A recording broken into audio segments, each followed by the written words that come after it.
बिस्मिल्लाहिर्रहमानिर्रहीम, अस्सलाम वालेकुम, गुड मॉर्निंग, सुबह बखैर। आप देख रहे हैं रोही एट 10 और मैं हूं आपकी होस्ट आसमा नौरीन। एक नई सुबह में आपको खुश आमदीद कहते हैं। कैसे हैं आप सब लोग? उम्मीद करती हूँ बिल्कुल ठीक ठाक होंगे और दुआ करते हैं आज का दिन आपका बहुत ही अच्छा गुजरे, हंसते हुए मुस्कुराते हुए खैर आफियत के साथ गुजरे। मंडे का दिन है तो मंडे के दिन के हवाले से हमेशा एक बात करते हैं कि जब मंडे आता है तो आप अपने पूरे वीक का प्लान करते हैं और फिर साथ साथ जो है आपकी तमाम एक्टिविटीज़ भी चल रही होती हैं।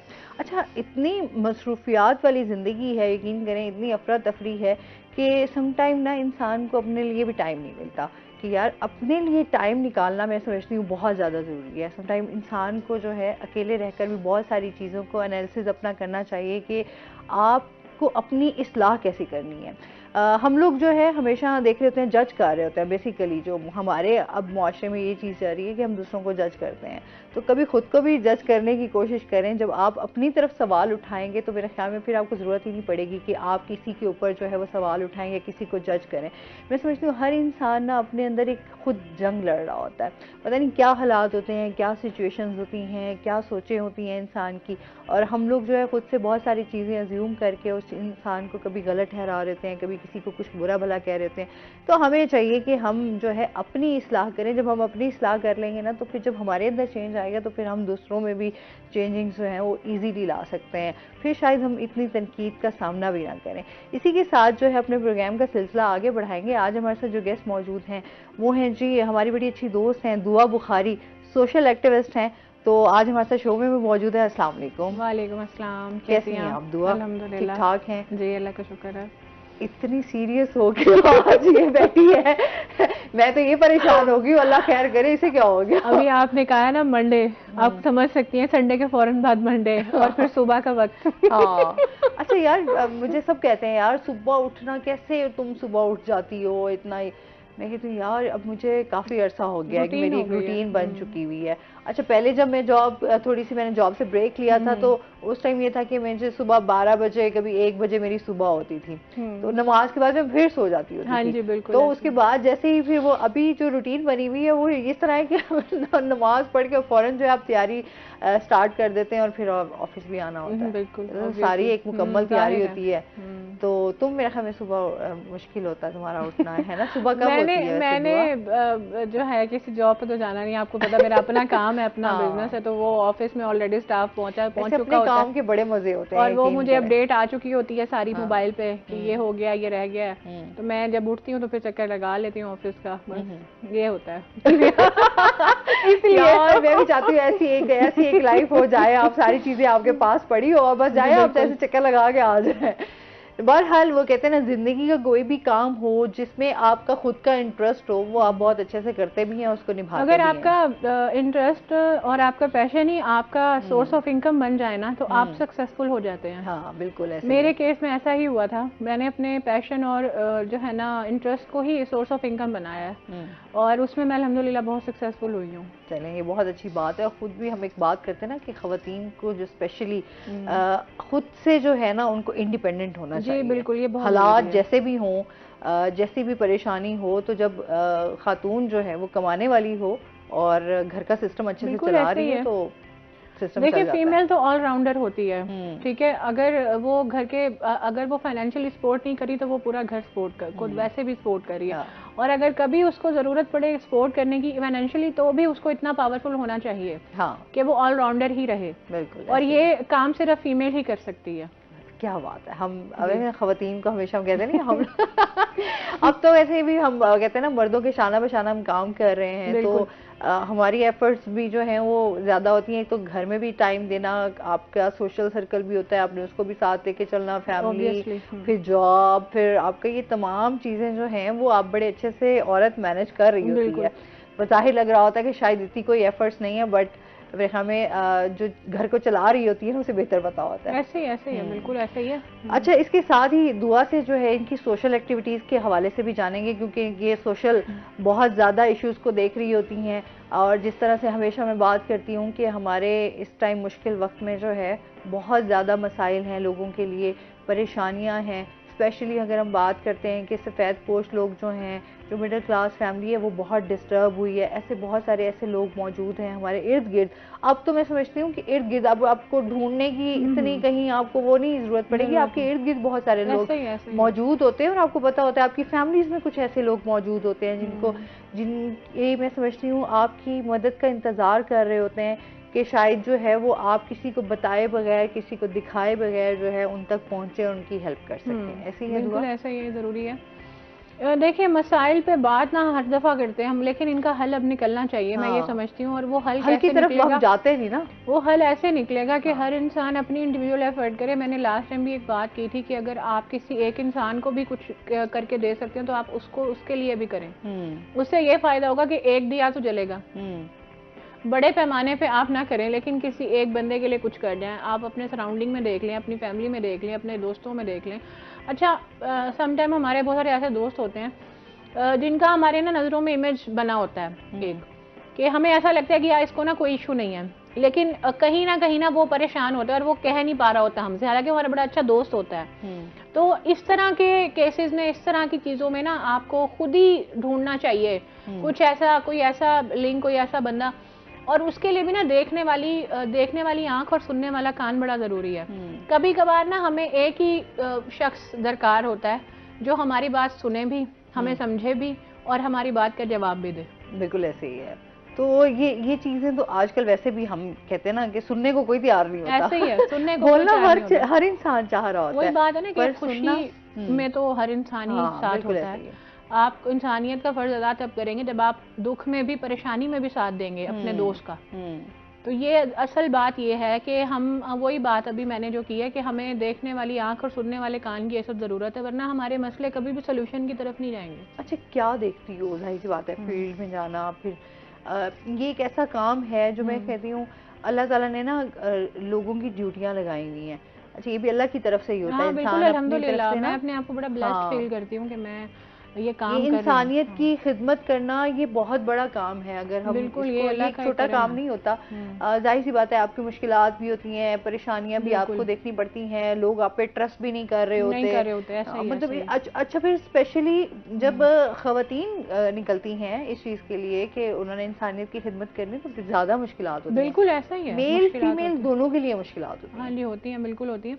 अच्छा, कुछ चीज़ें ऐसी होती हैं, देखें अब आजकल तो ना मैंने एक चीज़ बहुत देखी है कि कम्युनिकेशन गैप की वजह से ना बहुत सारे लोग मेंटली डिस्टर्ब हो गए हैं। कम्युनिकेशन गैप बहुत ज़्यादा हो गया है। हम अपनी कोई बात है किसी से कह नहीं पाते। अच्छा, एक्सप्रेसिव होना भी बड़ा ज़रूरी है। मुझे कई दफ़ा लोग ऐसे कहते हैं कि तुम ना मतलब दुआ तुम ना बात कर देती हो, तुम मतलब ये नहीं सोचती कि मुझे ये बात करनी चाहिए नहीं। मैं कहती हूँ यार मैं एक्सप्रेसिव हूँ। मैं ना करूँ, उस बात को अंदर रखूँ, वो मेरे लिए एक नेगेटिव एनर्जी बने, उससे बेहतर नहीं मैं उस बात को कह दूँ कि ये ज़्यादा बेहतर है। एक्सप्रेसिव नहीं है लोग। फिर अगर वो एक्सप्रेसिव होते हैं तो उनको वो कहते हैं ना कि समझता कोई नहीं है, लेकिन समझाने वाले हजार आ जाते हैं। उसका सोल्यूशन कोई नहीं निकालेगा, लेकिन ना वो उस बंदे को ना इतना ज़्यादा टीज और डिस्करेज कर दिया जाएगा ना कि वो ये सोचेगा एक दफ़ा यार मुझे कहना ही नहीं चाहिए था। तो ये ना बड़ी बुरी चीज़ है। और आपको बताऊं कि बहुत सारी जो सुसाइड के केसेस होते हैं ना, उनमें ये बात एंड में निकलती है कि सामने वाले को कोई मिला नहीं ऐसा जिससे वो अपनी बात शेयर करता, तो उसे मरना ज़्यादा बेहतर लगा। साइकोलॉजिकल इश्यूज ये ना बड़ा सीरियस टॉपिक है। ये लोग डिस्कस नहीं करते। ये बड़ा सीरियस टॉपिक है। साइकोलॉजिकल जो डिस्टर्बेंस आजकल हमारी यूथ के अंदर है, ये बड़ी बहुत सेंसिटिव टॉपिक है। स्पेशली जो मैं ये कहूँगी पेरेंट्स को कि स्पेशली जो टीनेजर बच्चे हैं उनके साथ अपनी कम्युनिकेशन को बहुत बेहतर करें, क्योंकि वो जो फेज़ है ना वो ग्रोइंग फेज़ है, और उनको जो है ना उस वक्त आपकी कम्युनिकेशन की बड़ी ज़रूरत है। आप ये देखें कि मैं अल्हम्दुलिल्लाह इतना अच्छा काम कर रही हूँ और मुझे इंडिपेंडेंट हुए भी काफ़ी साल हो गए, लेकिन आज भी मैं अपने पेरेंट्स से हर बात शेयर करती हूँ। और उन्होंने मुझे मतलब ऐसे आप कह सकती हैं कि बिल्कुल एज अ फ्रेंड ट्रीट करते हैं। और मैं उनसे हर बात इवन शेयर करती हूँ। हालांकि बहुत सारे केसेस में लड़कियाँ नहीं करती बातें। हाँ, लेकिन मैं अपनी मदर से हर बात शेयर कर लेती हूँ, वो मुझे डांटती भी है बात दफा के, तुम हर बात ही कर लेती हो। मैंने कहा मुझे आदत हो गई है आपसे हर बात शेयर करने की। हाँ। तो कहने का मकसद है कि आपको ना ये करना चाहिए, ये बड़ा जरूरी है। देखिए फिर दोनों तरफ से नुकसान है, या तो वो अंदर बात रखेगा और उसका कोई बहुत ज्यादा नेगेटिव असर होगा, या फिर ये होगा कि वो कोई ऐसा रास्ता ढूंढेगा अपनी बात किसी और से करने का जो उसके लिए प्रॉब्लमेटिक हो सकता है। ऐसे अक्सर केसेस भी आपने देखे होंगे कि फीमेल्स के साथ हो जाते हैं, जिनको कम्युनिकेशन का के लिए कोई सोर्स नहीं मिल रहा होता, तो वो किसी गलत हाथ में चली जाती हैं और फिर उनके लिए प्रॉब्लम्स क्रिएट होती हैं। तो ये ना बड़ा सेंसिटिव टॉपिक है, इसको डिस्कस नहीं करते लोग, ये बड़ा जरूरी है डिस्कस करना। एक बंदा आपको नॉर्मल नजर आ रहा है लेकिन वो नॉर्मल नहीं है, ठीक है, वो इस वक्त एक मेंटल डिस्टर्बेंस के अंदर है, और वो सबसे ज्यादा डेंजरस है।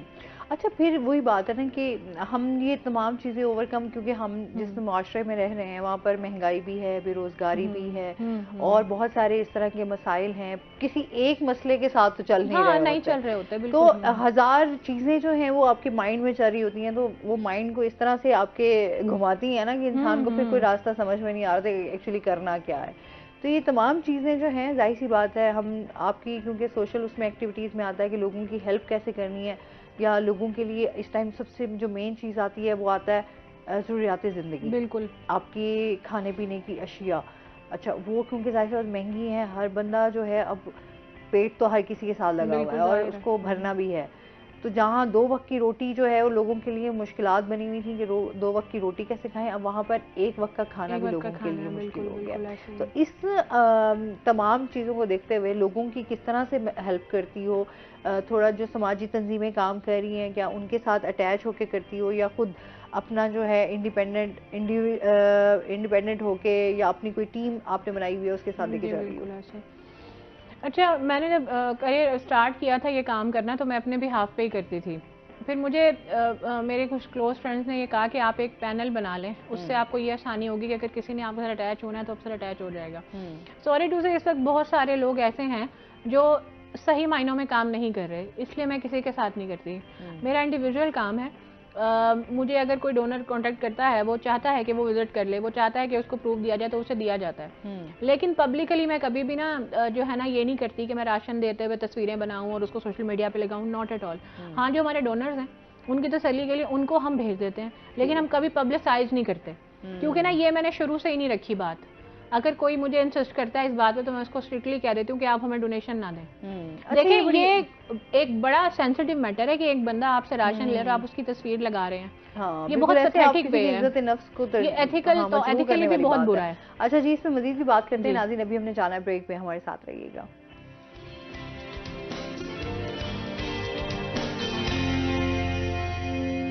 वेलकम बैक नाजरीन, रोही एट 10 में आपको खुश आमदीद कहते हैं। और ब्रेक के बाद हमारे साथ गेस्ट भी मौजूद हैं, अभी उन्होंने हमें ज्वाइन किया है। हसन मलिक हमारे साथ मौजूद हैं, हमारे रोही के एंकर पर्सन। अस्सलाम वालेकुम, कैसे हैं आप? एकदम शानदार, माशाल्लाह, वेलकम करते हैं अपने शो में। अच्छा, हसन से हम जानेंगे क्राइम के हवाले से, क्योंकि इनके जो जितने भी प्रोग्राम्स हैं वो क्राइम के हवाले से होते हैं, तो इस हवाले से बात करेंगे कि इस टाइम क्राइम की रेशो क्या चल रही है और पुलिस जो है वो क्या इकदाम कर रही है। पुलिस के हवाले से हम हमेशा देखते हैं ना कि पुलिस हमेशा लेट पहुंचती है और बहुत सारे वाक़यात ऐसे हो जाते हैं जिस पर जो है उनका जो बयान होता है वो भी बड़ा डिफरेंट होता है। तो हसन, इस टाइम क्राइम के हवाले से क्या कहना चाहेंगे, क्या सूरत हाल चल रही है? बिस्मिल्लाहिर्रहमानिर्रहीम। सबसे पहले अगर क्राइम के हवाले से बात करें तो सोसाइटी जब से हमारी डेवलप हुई है तो उस टाइम से लेके अब तक क्राइम तो कॉन्टीन्यूसली हो रहा है, और जो इसमें मेन चीज़ है, बुनियादी चीज़ है जो डिस्कस करने वाली, वो ये है कि जो ही सोसाइटी डेवलप होती है, जो ही टेक्नोलॉजी फास्ट होती है, तो क्राइम की रेशो भी बढ़ती है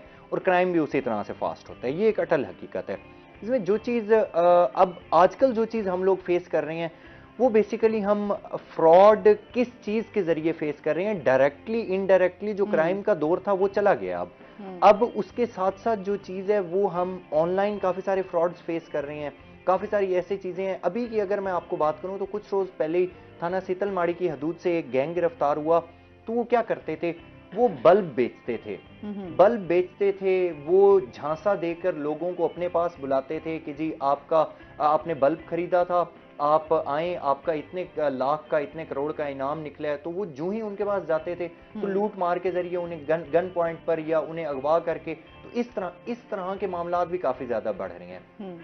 एक जानिब जहां हम डिस्कस करते हैं कि क्राइम की रेशो बढ़ रही है, पुलिस क्या काम कर रही है, तो दूसरी जानिब हमें ये भी देखना चाहिए कि पुलिस के अपने कितने मसाइल हैं। यानी मैं हमेशा एक बात करता हूँ, हमेशा एक एग्जांपल देता हूँ कि एक थाना है, थाने की हदूद में अगर 50,000 की आबादी है एक थाने की हदूद में, तो उस एक थाने के अंदर काम करने वाले जितने भी मुलाजमीन हैं उनकी तादाद 35 के करीब होती है। एक SHO, 2 तफ्तीशी, 3 ASI और उसके अलावा मुहर्रर, कांस्टेबलान, ये वो कुल मिला के 35 मैं आपको मैक्सिमम बता रहा हूँ।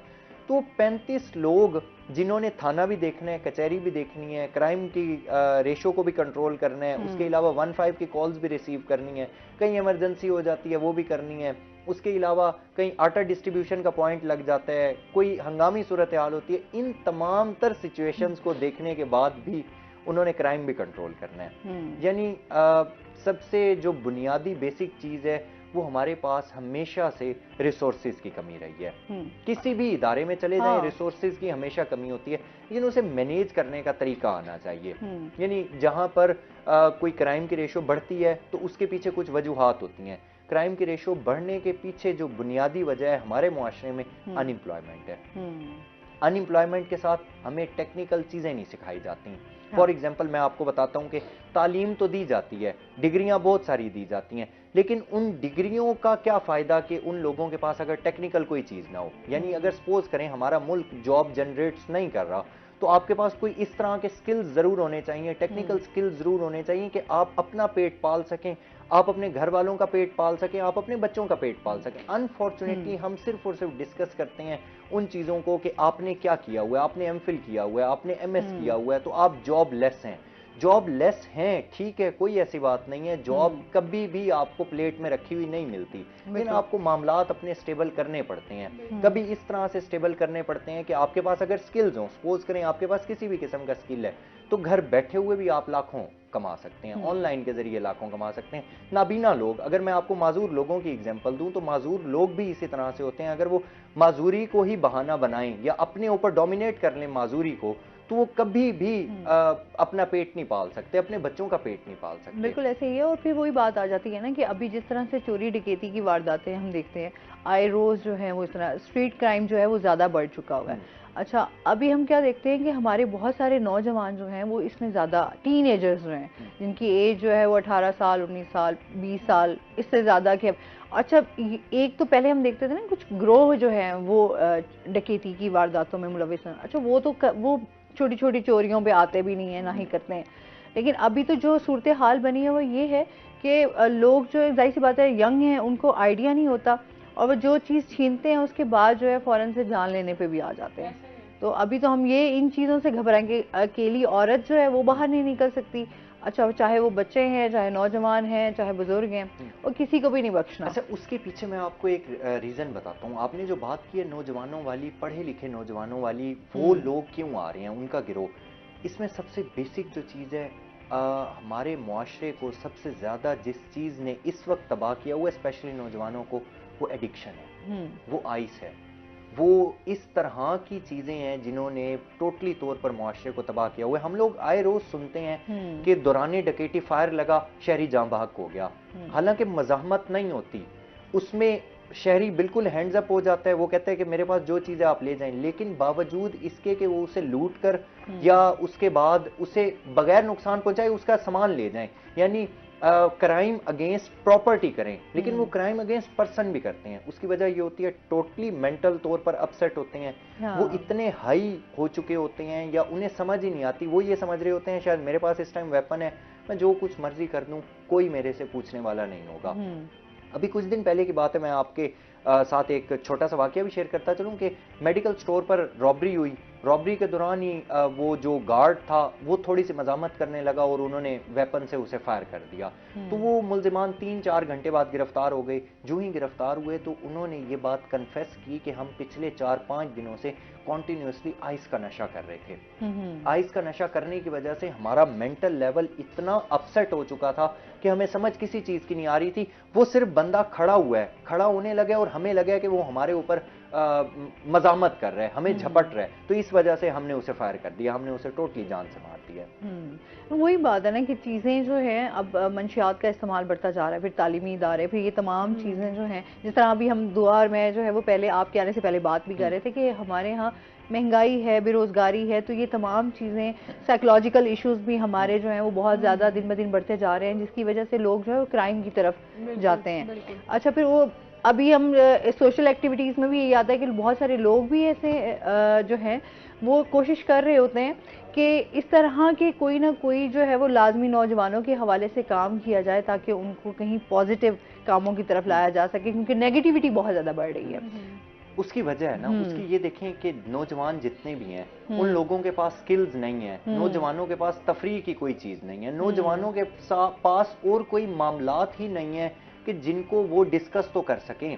नौजवानों के पास कोई ऐसी चीज नहीं है। आप जितने भी नौजवान देख लें वो उनकी लाइफ कुछ चीजों के गिर्द ही रोटेट कर रही होती है, जिसमें सबसे बुनियादी जो चीज है वो हमारे सोशल मीडिया ने, और सोशल मीडिया के साथ जितनी सोशल एप्स हैं उस पर चंद लोगों के गिरोह ने जो एक ऐसे समझ लें ओरा क्रिएट किया हुआ है, जो एक पिक्चर क्रिएट की हुई है, जो एक ऑर्बिट क्रिएट किया हुआ है कि वो बैठे हैं, वो स्नैप्स लगा रहे हैं, वो एक बड़ी गाड़ी में बैठे हैं तो वो उन्होंने एक हफ्ते के स्नैप्स कलेक्ट कर लिए हैं और वो अपने फ्रेंड सर्कल में रोटेट कर रहे हैं। हाँ। अब एक बंदा या एक फीमेल जो पढ़ी लिखी है, खूबसूरत है, लेकिन उसके पास पैसे नहीं है, वो तमाम चीजें अफोर्ड नहीं कर सकती, लेकिन वो जब देखती है कि मेरी कंपनी का ये लड़का, मेरी कंपनी की ये लड़की मेरे साथ की, मेरे से ज्यादा गरीब है, लेकिन ये तमाम चीजें किस तरह से अफोर्ड कर रहे हैं, किस तरह से, वो ना चाहते हुए फिर आपको सोशल क्राइम की तरफ लेकर जाता है, वो ना चाहते हुए आपको एथिकली क्राइम की तरफ, मॉरली देन वो लीड करता है आपको फाइनेंशियल क्राइम की तरफ। यानी आपके पास वेपन आ गया, आपके पास कंपनी आ गई, तमाम चीजें आपको मिल गई,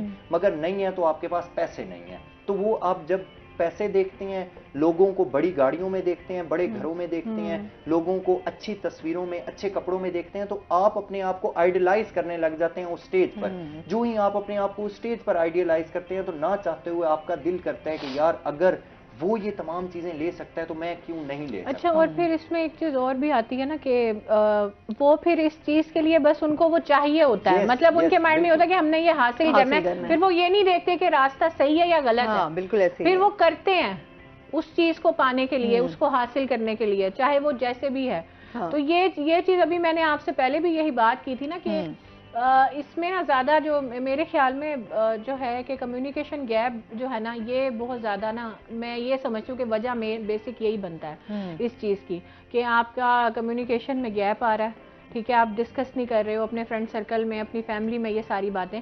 और जैसे कि अभी इन्होंने बड़ी अच्छी बात की कि किसी और की गाड़ी में बैठ के लोग पूरे हफ्ते की पिक्चर्स बना, हाँ कि ये हकीकत है कि ये हो रहा है, लोगों ने अपना दिखावा, लोगों ने अपना एक झूठा इमेज क्रिएट किया होता है कि हम ये सब, हमारे पास ये सब है, हम ये सब करें, और फिर उसके बाद उनको इस चीज में भी बड़ी आसानी होती है, उन्होंने सामने वाले को भी उस गलत काम में कैप्चर करना होता है उस गलत इमेज के थ्रू।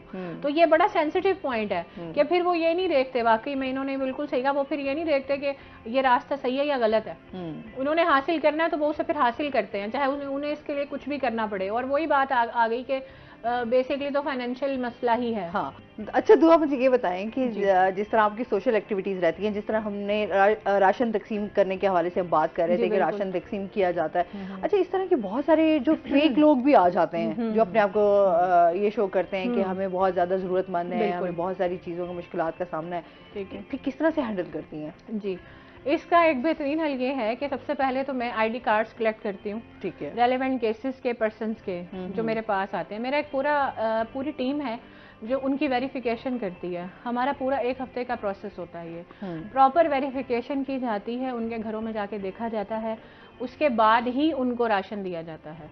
और इस वेरिफिकेशन के दौरान में हमारे पास काफ़ी फेक केसेस भी आते हैं। उनको फिर हम मतलब अपने तरीके से टैकल करते हैं, क्योंकि हमारे पास आईडी कार्ड्स मौजूद होते हैं। जिस कभी कभार ऐसा भी होता है कि किसी के और के आईडी कार्ड पे कोई और बंदा राशन क्लेम कर रहा होता है। तो ये सारी चीज़ें मैंने तो मेरा तो जो सिस्टम अल्हम्दुलिल्लाह बहुत ज़्यादा ऑथेंटिक है, और मैं इस तरह से डील करती हूँ, और बहुत आसानी से कैप्चर हो जाते हैं फेक लोग इस तरह से, क्योंकि जाहिर सी बात है हमारी वेरिफिकेशन जो है वो 1, 2, 3 बार होती है और डिफरेंट वेज में होती है।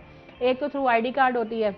अच्छा, फिर किस तरीके से लोगों की तक, जाहिर सी बात है इर्द गिर्द आपके बहुत सारे ऐसे लोग भी मौजूद होते हैं, उन तक किस तरह से पहुंचती हो? किस तरह से पहुंच, देखें सबसे पहली बात तो ये कि हर किसी को पता है कि मुझे ये काम करते हुए भी कोई 5-6 साल का अर्सा हो गया, तो हर बंदा ये जानता है कि हमने अगर इस तरह का कोई काम है तो इनसे हेल्प लेनी है। तो लोग कांटेक्ट कर लेते हैं। अगर ना भी कर सकें तो उसका एक आसान हल है कि हम लोगों ने ना बहुत ज़्यादा मतलब कि ना अपनी एडवर्टीजमेंट की हुई है सोशल मीडिया पे भी, वैसे भी, और हमारी अब तो हमारे NGO के भी 2 ऑफिसेज हैं।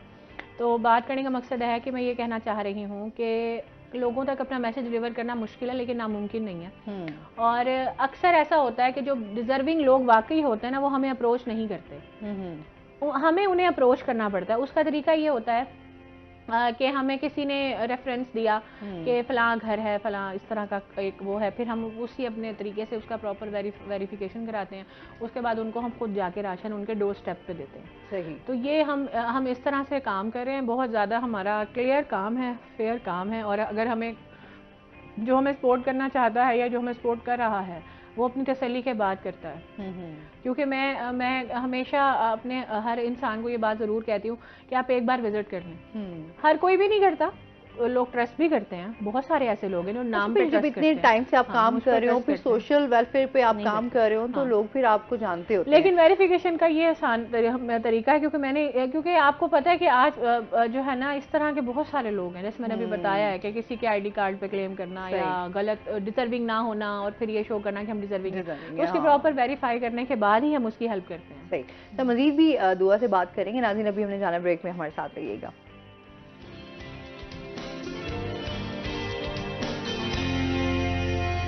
वेलकम बैक नाजरीन। अच्छा, इसके साथ साथ पुलिस के हवाले से भी बात कर लेते हैं। जिस तरह से अभी बाइक्स वगैरह का हमने देखा कि बहुत ज़्यादा चोरी हुई, इस दौरान जब हम देखते हैं इसकी रेशो में जब डकैती की और चोरी की, तो हम देखते हैं कि लोगों के लिए तो अच्छा मोबाइल फ़ोन, ज्वेलरी, ख़वातीन के हवाले से उनके बैग्स वगैरह, स्ट्रीट क्राइम बहुत बड़ा। पुलिस के हवाले से उन्होंने क्या रोल प्ले किया, इस हवाले से भी बताइएगा। पुलिस इस हवाले से क्या रोल प्ले कर रही है? बेसिकली पुलिस की कोशिश ये होती है कि क्राइम को कंट्रोल किया जाए। हम जब भी डिस्कस करते हैं पुलिस के साथ, या हम जितने भी मामलात पुलिस के साथ डिस्कस करते हैं, तो हमेशा पुलिस की तो यही कोशिश होती है कि हमने शहरियों को किस तरह से रिलीफ देना है, हमने इंसाफ किस तरह से देना है। लेकिन उसके साथ साथ मैं आपको ये चीज़ ज़रूर बताता चलूँ कि जहां एक जानिब पुलिस कोशिश कर रही होती है, तो दूसरी जानिब शहरियों के भी कुछ फ़राइज़ बनते हैं। यानी हम लोगों के भी कुछ फ़र्ज़ बनते हैं कि हम ये चाहते हैं कि मैंने जहाँ पर मोटर बाइक खड़ी की है, यहाँ मैं 4 दिन बाद भी आऊँ तो मेरी मोटर बाइक यहीं पर खड़ी रहे। मैंने अगर गाड़ी खड़ी की है तो बगैर लॉक अगर की है मैंने गाड़ी खड़ी, हमारा कानून इतना मजबूत होना चाहिए कि मेरी गाड़ी यहीं खड़ी रहे। नहीं, हरगिज़ ऐसा नहीं होता। अभी बात हो रही थी कि जुर्म क्यों होता है, तो जुर्म हमेशा इस वजह से होता है क्योंकि गरीब हम माशरे में रहते हैं, गरीब हमारा मुल्क है, महंगाई बहुत ज़्यादा है, अनएम्प्लॉयमेंट बहुत ज़्यादा है। एक कोटेशन है, वो उसका मफहूम सिर्फ इतना सा है कि हर जुर्म के पीछे अगर उसकी कहानी देखी जाए तो गुर्बत उस जुर्म की माँ कहलाई जाती है। तो यानी आप एक जानिब जहां पुलिस के ऊपर बहुत सारा ब्लेम कर रहे होते हैं, दूसरी जानिब हमें भी चाहिए कि हम भी अगर मोटर बाइक लेते हैं तो हमें उसका डबल लॉक लगवाना चाहिए, वायर लॉक लगाना चाहिए, ताकि हमारी तरफ से सेफ्टी। अच्छा, जहाँ पे मैं सोचती हूँ जहाँ शहरी थोड़ा सा अपने आप को सिक्योर करने की कोशिश कर रहे होते हैं, वहीं चोर भी जदीद टेक्नोलॉजी से जो है ना नई अपने फार्मूले ले आते हैं और उससे जो है वो उनके लिए बड़ा आसान हो जाता है। तो बिल्कुल कोई इसमें दो राय वाली भी जिद्दत आ जाती है। बिल्कुल ऐसे कोई दो राय वाली बात नहीं है, इसमें आप बिल्कुल बजा फरमा रही हैं। उसकी वजह है ना, हर जोड़ का तोड़ होता है। तो वो सबसे पहले यही देखते हैं कि ये एक चीज जो जुड़ रही है इसे अच्छे तरीके से उसे अगर लोग सेफ करना चाह रहे हैं तो उसे तोड़ना किस तरह से है। जैसे ट्रैकर गाड़ियों में लगवाए, अच्छा ये एक सहूलत आई कि चलें जी गाड़ी का आपको पता होना चाहिए, ट्रैकर के जरिए आपको पता चलता रहेगा कि गाड़ी आ गई। अच्छा उसका तोड़ भी निकाल लिया कि आपने ट्रैकर को किस तरीके से आपने बंद करना है। तो मतलब इतना लोगों की यानी जहां एक तरफ टेक्नोलॉजी जदीद हो रही है तो वहीं जुर्म भी जिद्दत इख्तियार कर रहा है। हर कोई तरक्की कर रहा है। वो सिंपल बात यही है कि हर तरफ से तरक्की हो रही है, यानी जहां जुर्म हो रहा है टेक्नोलॉजी बढ़ रही है, जुर्म भी उसी तरह से बढ़ रहा है। लेकिन यहाँ पर ना मैं एक बात आपको जरूर बताता चलूँ और अपने नाजरीन के साथ स्पेशली ये मैं बात डिस्कस करता चलूँ। मैं अपने प्रोग्राम के भी तवज्जुह से ये बात अपने नाजरीन को पहुंचाने की कोशिश करता हूँ कि हमें बजाते खुद बजाते शहरी हमें रिस्पॉन्सिबल सिटीजन बनना होगा। जब तक हम अपनी डोमेन में, जब तक हम अपने एक ऑर्बिट में, जब तक हम अपनी बाउंड्रीज में अपने आप को सेट नहीं करेंगे तो फिर हमारा हाल वही होगा कि अपने ऐबों पर डालकर पर्दा हर शख्स ये कह रहा है जमाना बहुत खराब है, जमाना बहुत खराब है। तो सिंपल हमें अपनी डोमेन में रहते हुए अपने मामलात को स्टेबल करना होगा। हमें क्या चाहिए, हमें ये चाहिए कि अगर कहीं पर कोई प्रॉब्लम हो रहा है, हमें नजर आ रहा है कि यहाँ पर कुछ मशकूक अफराद हैं या कोई इस तरह का हीनियस क्राइम होने का खदशा है। काफी सारे लोग ऐसे होते हैं जिनकी गट फीलिंग्स बहुत अच्छी होती हैं, जिनकी सिक्स सेंस बहुत अच्छी होती है, शायद वो कुछ लोगों को अनयूजुअल एक्टिविटीज से ऑब्जर्व कर लेते हैं। तो हमें भी इस तरह अपने नज़र तेज रखनी चाहिए, अपने कान खुले रखने चाहिए, आंखें खुली रखनी चाहिए। अगर कहीं पर कोई क्राइम सरजद हो रहा है उसकी सरकूबी किस तरह से करनी है, इंटरेक्शन पुलिस के साथ किस तरह से करना है। बेसिकली ये आप ये देखें कि आईजी पंजाब डॉक्टर उस्मान अनवर क्यों बार बार कम्युनिटी पुलिसिंग को बढ़ा रहे हैं, क्यों बार बार कम्युनिटी के साथ इंटरलिंक कर रहे हैं पुलिस को, क्यों थाने अपग्रेड किए जा रहे हैं कि थानों में आकर शहरी चाय पिए। थानों का कैफेटेरिया इतना अच्छा बनाया जा रहा है कि बाहर से शहरी अपनी फैमिलीज को लेकर आए, वहां पर पिक्चर्स बनाएं, अपनी वहां पर अच्छी यादें बनाएं, सिर्फ इसीलिए कि शहरी जहां एक जानिब मसला लेकर आ रहे हैं, दूसरी जानिब अगर शहरियों ने कोई चीज पुलिस के साथ डिस्कस करनी है तो वर्दी के रोब की वजह से वो चीज डिस्कस अगर करने से वो गुरेजा हो रहे हैं तो वो उनके जहन से कंसेप्ट तोड़ा जाए, वो उनके जहन से जो एक स्टीरियोटाइप। अच्छा वैसे ओवरऑल अगर इनको अपग्रेड किया भी गया है तो वैसे शहरियों के हवाले से भी राय जान लेते हैं कुछ, इस हवाले से शहरियों की क्या राय है? क्या अगर थानों को इस तरीके से अपग्रेड किया जा रहा है तो क्या आया इससे कोई चेंज आएगा? शहरियों की राय ये है कि कभी भी दीवारों को रंग करने से इंसाफ नहीं मिलता। शहरियों की राय ये है कि इंसानों को तब्दील होना चाहिए, इंसानों के रवैयों को तब्दील होना चाहिए। एक जगह पर हम बैठे हों, वहां पर एक शख्स हमारे साथ तू तड़ाक से बात कर रहा हो, बदतमीजी से बात कर रहा हो, लेकिन जगह 5 स्टार होटल से कम ना हो, तो वो उस शख्स के लिए कतअन वो चीज काबिल कबूल और काबिल बर्दाश्त नहीं होगी।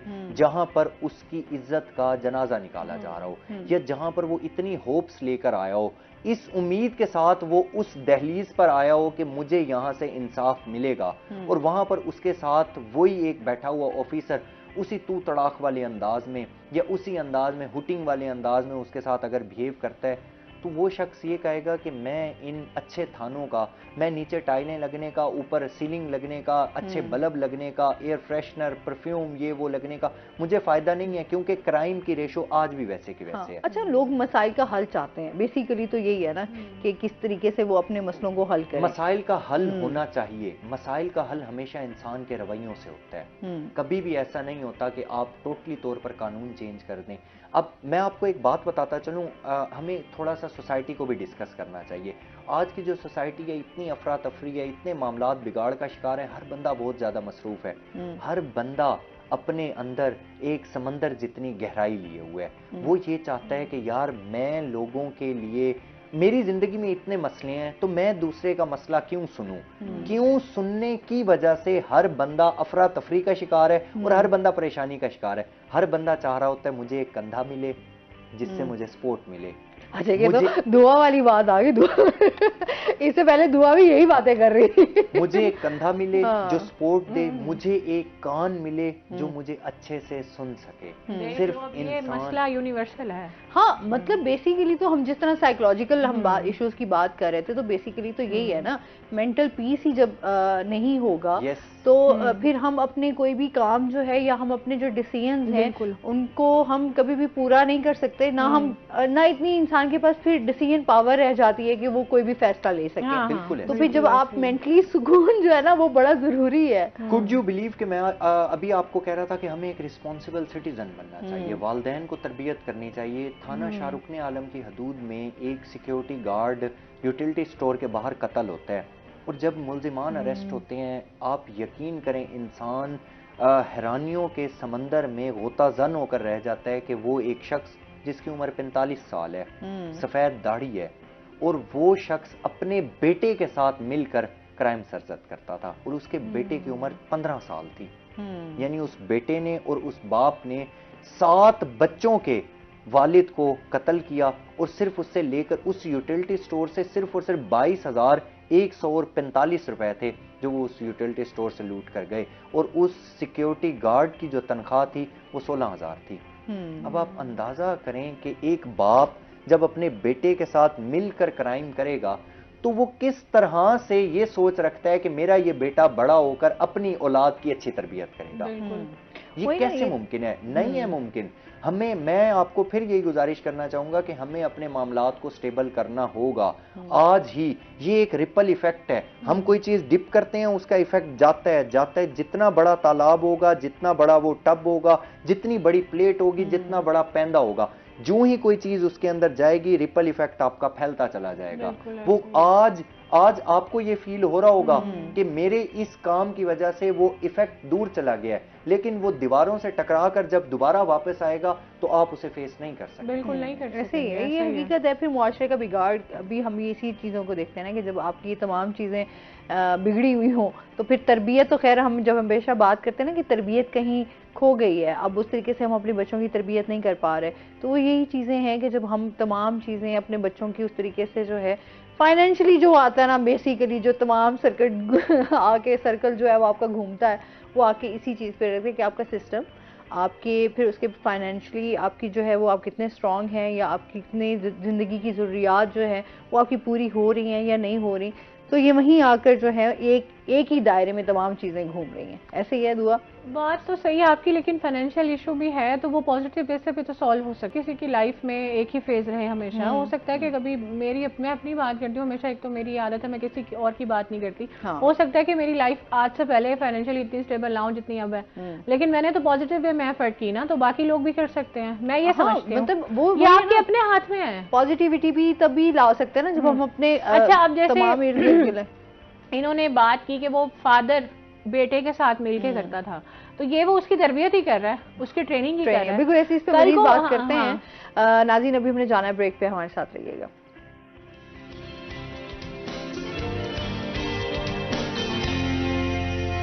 वेलकम बैक नाज़रीन, और इसके साथ ही जी दुआ जो है वो बात कर रही थी, उसी सिलसिले को आगे बढ़ाते हैं। जी दुआ। मैं यही बात कर रही थी कि जैसे अभी इन्होंने बताया कि फादर और बेटा मिलकर चोरी कर रहे थे, तो ये भी उसकी तरबियत और ट्रेनिंग ही हो रही है। कल को ये हम कैसे एक्सपेक्ट कर सकते हैं कि वो अपने बच्चों को पॉजिटिव और अच्छे वे में पालेगा या उनकी परवरिश अच्छे अंदाज में करेगा।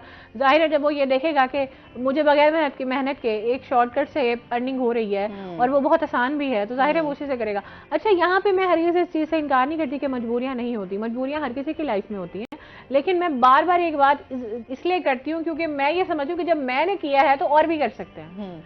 और अगर कोई ये समझे इस सिनेरियो में कि जो है एजुकेशन की वजह से या पेरेंटल सपोर्ट थी या कुछ था, इन दोनों में से कुछ नहीं था।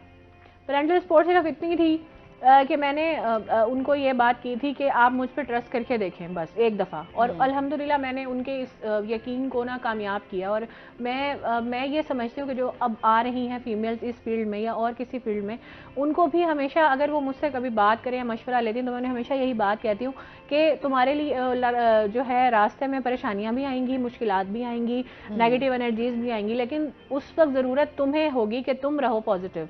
जब तुम पॉजिटिव रहोगी और मेहनत और एफर्ट एफर्ट करोगी तो तुम जो सक्सेस तुम्हें उसके बाद मिलेगी ना वो फॉरएवर होगी। शॉर्टकट से मिली हुई सक्सेस या शॉर्टकट से मिला हुआ कुछ भी आपके पास फॉरएवर नहीं होता, ये बात तयशुदा है। हाँ, ये तो हकीकत है। वो वक्ती तौर पे तो आपके पास आ जाएगा, लेकिन आपकी जो रिस्पेक्ट है वो खत्म हो जाएगी, आपकी वैल्यू खत्म हो जाएगी, आपकी वर्थ खत्म हो जाएगी, आपकी जात की, आपकी पर्सनैलिटी की, जो मेरे ख्याल में आपकी प्योरिटी होनी चाहिए। आपकी प्योरिटी सबसे पहले आपका किरदार और आपकी पर्सनैलिटी होनी चाहिए, देन कुछ और वो आपकी डेवलप और ग्रूम होती है हमेशा पॉजिटिविटी से और पीसफुल रहने से। ये और बाद में आपको ये बताऊं कि जो लोग ये कहते हैं ना कि हम मजबूर हैं, हमारे पास जॉब्स नहीं है, ये वो है। देखें, मैं अगर बात करूं तो मैं अपनी डिग्री की बेस पे तो आज तक अर्निंग की ही नहीं। आज तक मैंने अपनी डिग्री की बेस पे अर्निंग नहीं की, मैंने अर्निंग की है स्किल बेस पे। वही ना, अभी जो टाइम आप देखें ना, जितने भी जिन्होंने एमबीए किया हुआ है या जिन्होंने अच्छी अच्छी डिग्रीज ली हुई हैं, वो खाली बस डिग्रीज ही हैं उनके पास। देखें, अगर स्किल नहीं है तो वो इसी वजह से होता है ना। अच्छा, कुछ लोग इस बेस पे भी आ जाते हैं कि जाहिर सी बात है, हमने जब इतना पढ़ लिख लिया है तो फिर हम ये छोटा काम क्यों करें। अच्छा देखिए ना, ये लोगों के ये रवैये भी हैं, ये रवैये भी हैं। अब देखें, ये मिसालें भी तो हैं कि एक एमबीए पास लड़की ने गोलगप्पों की रेडी लगाई हुई है, कि एमबीए पास लड़की ने शॉर्मे का वो लगाया हुआ, क्या उससे गलत रास्ता नहीं नजर आया? क्या उसको नहीं पता कि शॉर्टकट भी है, लेकिन उसने काम किया ना। कल को अल्लाह पाक जो है आपके लिए रास्ता निकाल देता है। आपकी जिंदगी में मुश्किलात कुछ वक्त के लिए ही आती हैं, उनको फेस करे पॉजिटिव वे में। वो भी तो कुछ और कर सकते थे, उन्हें नहीं पता, उन्हें भी सब पता है, वो भी इस दुनिया में रहते हैं, लेकिन उन्होंने क्या चूज किया? अच्छा तरीका, पॉजिटिव वे चूज किया उन्होंने, और वो लोगों के लिए मिसाल बने। हालांकि वो लड़का भी पढ़ा लिखा है, एमबीए है, उसने काफी अच्छा, मेरा ख्याल है एमबीए भी इससे भी अबव एक डिग्री उसकी है। और जो लड़की है जो काफी फेमस भी हुई थी, जो गोलगप्पे जो लगा रही है, तो ये भी तो लोग है ना, ये भी तो हमारे माशरे के ही लोग है ना। बिल्कुल ऐसे ही है। मतलब आप मेहनत का जो है वो आपको कहीं ना कहीं ले जाती है, आपको किसी न किसी मुकाम तक पहुंचा जाती है, 100% ले जाती है। हाँ, तो मतलब अगर हम लोग ये सोचेंगे अच्छा ये काम हमारे लिए तो बना ही नहीं है, हम कैसे करें, या हमारे उस पर मेयार नहीं उतरता, तो फिर ये चीज़ आगे। तो ये चीज़ें जो हैं वो कहते हैं ना कि हम बड़े लोगों का भी जब नाम पढ़ रहे थे तो उनके पीछे बड़ी स्ट्रगल होती है, स्ट्रगल और वो ये थोड़ा था कि आसानी से ही मिल जाता है, कि बात है वो भी किसी एज के उसमें पहुंच के आपको वो चीज़ मिलती है और फिर आप उस लाइफ को भी इंजॉय करते हैं। अच्छा, इसके साथ साथ जिस तरह हम कत्ल के वाकयात भी जो है ना उसमें भी देख रहे हैं कि बहुत ज़्यादा उसमें जो है इजाफा हो रहा है। ये क्या रीजंस हैं? अभी मोस्टली हमने देखा कि बच्चों के हवाले से भी है, स्पेशली ख़वातीन के हवाले से भी हम बात करें तो उनके कत्ल के वाकयात भी दिन ब दिन बढ़ते जा रहे हैं। मैं अगर आपके सवाल को दो हिस्सों में डिवाइड करूं कि कत्ल के वाकयात क्यों बढ़ रहे हैं, तो उसका सिंपल सा जो जवाब है वो है अदम बर्दाश्त, बस। और आगे फिर चलते हैं तो वो फिर बहुत सारी शाखें हैं, बहुत सारे स्टेप्स हैं, बहुत सारी ब्रांचेज हैं और बहुत सारे फैक्टर्स इन्वॉल्व होते हैं। मैं अगर अभी की आपको बात करूं, अभी चंद रोज कबल का एक वाकया हुआ है थाना गुलगश्त की हदूद में। 5 साल मासूम बच्चा, अवैस करनी उसका नाम था, और उसको किसने मर्डर किया है? उसको उसके सगे चचा ने मर्डर किया है। बच्चे को सगे चचा ने मर्डर किया है। 24 फरवरी को वो बच्चा लापता होता है। उसके वालिदैन जाकर थाना गुलगश्त में एफआईआर करवाते हैं। एफआईआर करवाने के बाद वो जो ही बच्चे की तलाश शुरू करते हैं तो बच्चा अगवा था। उस बच्चे की तलाश जारी थी, बिल्कुल साथ ही उसके चचा का घर था, और 3-4 दिनों से ना उसके चचा जो हैं वो दर्जी का काम करते थे। मुसलसल अपने घर में अगरबत्ती उन्होंने जलाना स्टार्ट की हुई थी। उनके घर में 2-4 खवातीन आती हैं, 2-4 उनके घर में लोग आते हैं, वो कहते हैं कि यार आपके घर में बड़ी स्मेल है। अगला जवाब क्या देता है? मेरे घर में चूहे काफी सारे थे, वो मर गए हैं तो इसलिए स्मेल थी, तो मैंने अगरबत्ती जलाई हुई है। उसी रात को वो क्या करता है, मर्डर उसने बच्चे का किया हुआ था। 4 दिन पहले से उसने अपने घर में लाश रखी हुई थी, एक ट्रंक के नीचे दबाई हुई थी। लाश के अंदर कीड़े पड़ चुके थे, 5 साल बच्चे की लाश। अब ये आप सिर्फ इमेजिन करती जाएं कि 5 साल बच्चा है, उसकी लाश पड़ी हुई है, कीड़े पड़े हुए हैं उसके अंदर, और उसके घर में स्मेल है। और उसके बाद जब वो देखता है कि पानी सर से गुजर रहा है, वो लाश उठाकर गली में फेंक देता है। गली में जो अच्छा, क्योंकि टाइम हमारे पास हसन शॉर्ट सा है, तो इसमें आप थोड़ा सा उसको वाइंड अप कर दें कि इसकी रीजंस पीछे क्या थी? इसकी रीजन सिर्फ और सिर्फ ये थी कि वो बच्चा जो है उसके वालिद ने कुछ जायदाद के मामलात थे, उनके पैसों के मामलात थे, तो इस वजह से वो उसने ये सोचा कि इस बच्चे का मर्डर कर दूंगा, इसके बाकी और कोई बहन भाई नहीं है, तो इसकी जायदाद जो है वो इसके बाप के नाम होगी, बाप का नाम जो होगी वो हमारे अंदर विरासत के अंदर ही रह जाएगी। बच्चे बीच में से exclude। वही ना, यही मेंटली सिक, मतलब आपके यही चीजें कि इंसान जब जहनी तौर पे परेशान हो और कुछ समझ ना आ रहा हो तो वो इस तरह के क्राइम में जो है मुलविस हो जाता है, फिर वो अपनों को भी, रिश्तों को भी जो है वो दाव पे लगा देता है। तो दुआ, बहुत शुक्रिया, आप हमारे शो का हिस्सा बनी। हसन, आपका भी बहुत शुक्रिया। नाज़रीन, अभी हमने ब्रेक पे जाना है, जब हम ब्रेक से वापस आएंगे तो हमारे साथ कुछ और गेस्ट मौजूद होंगे।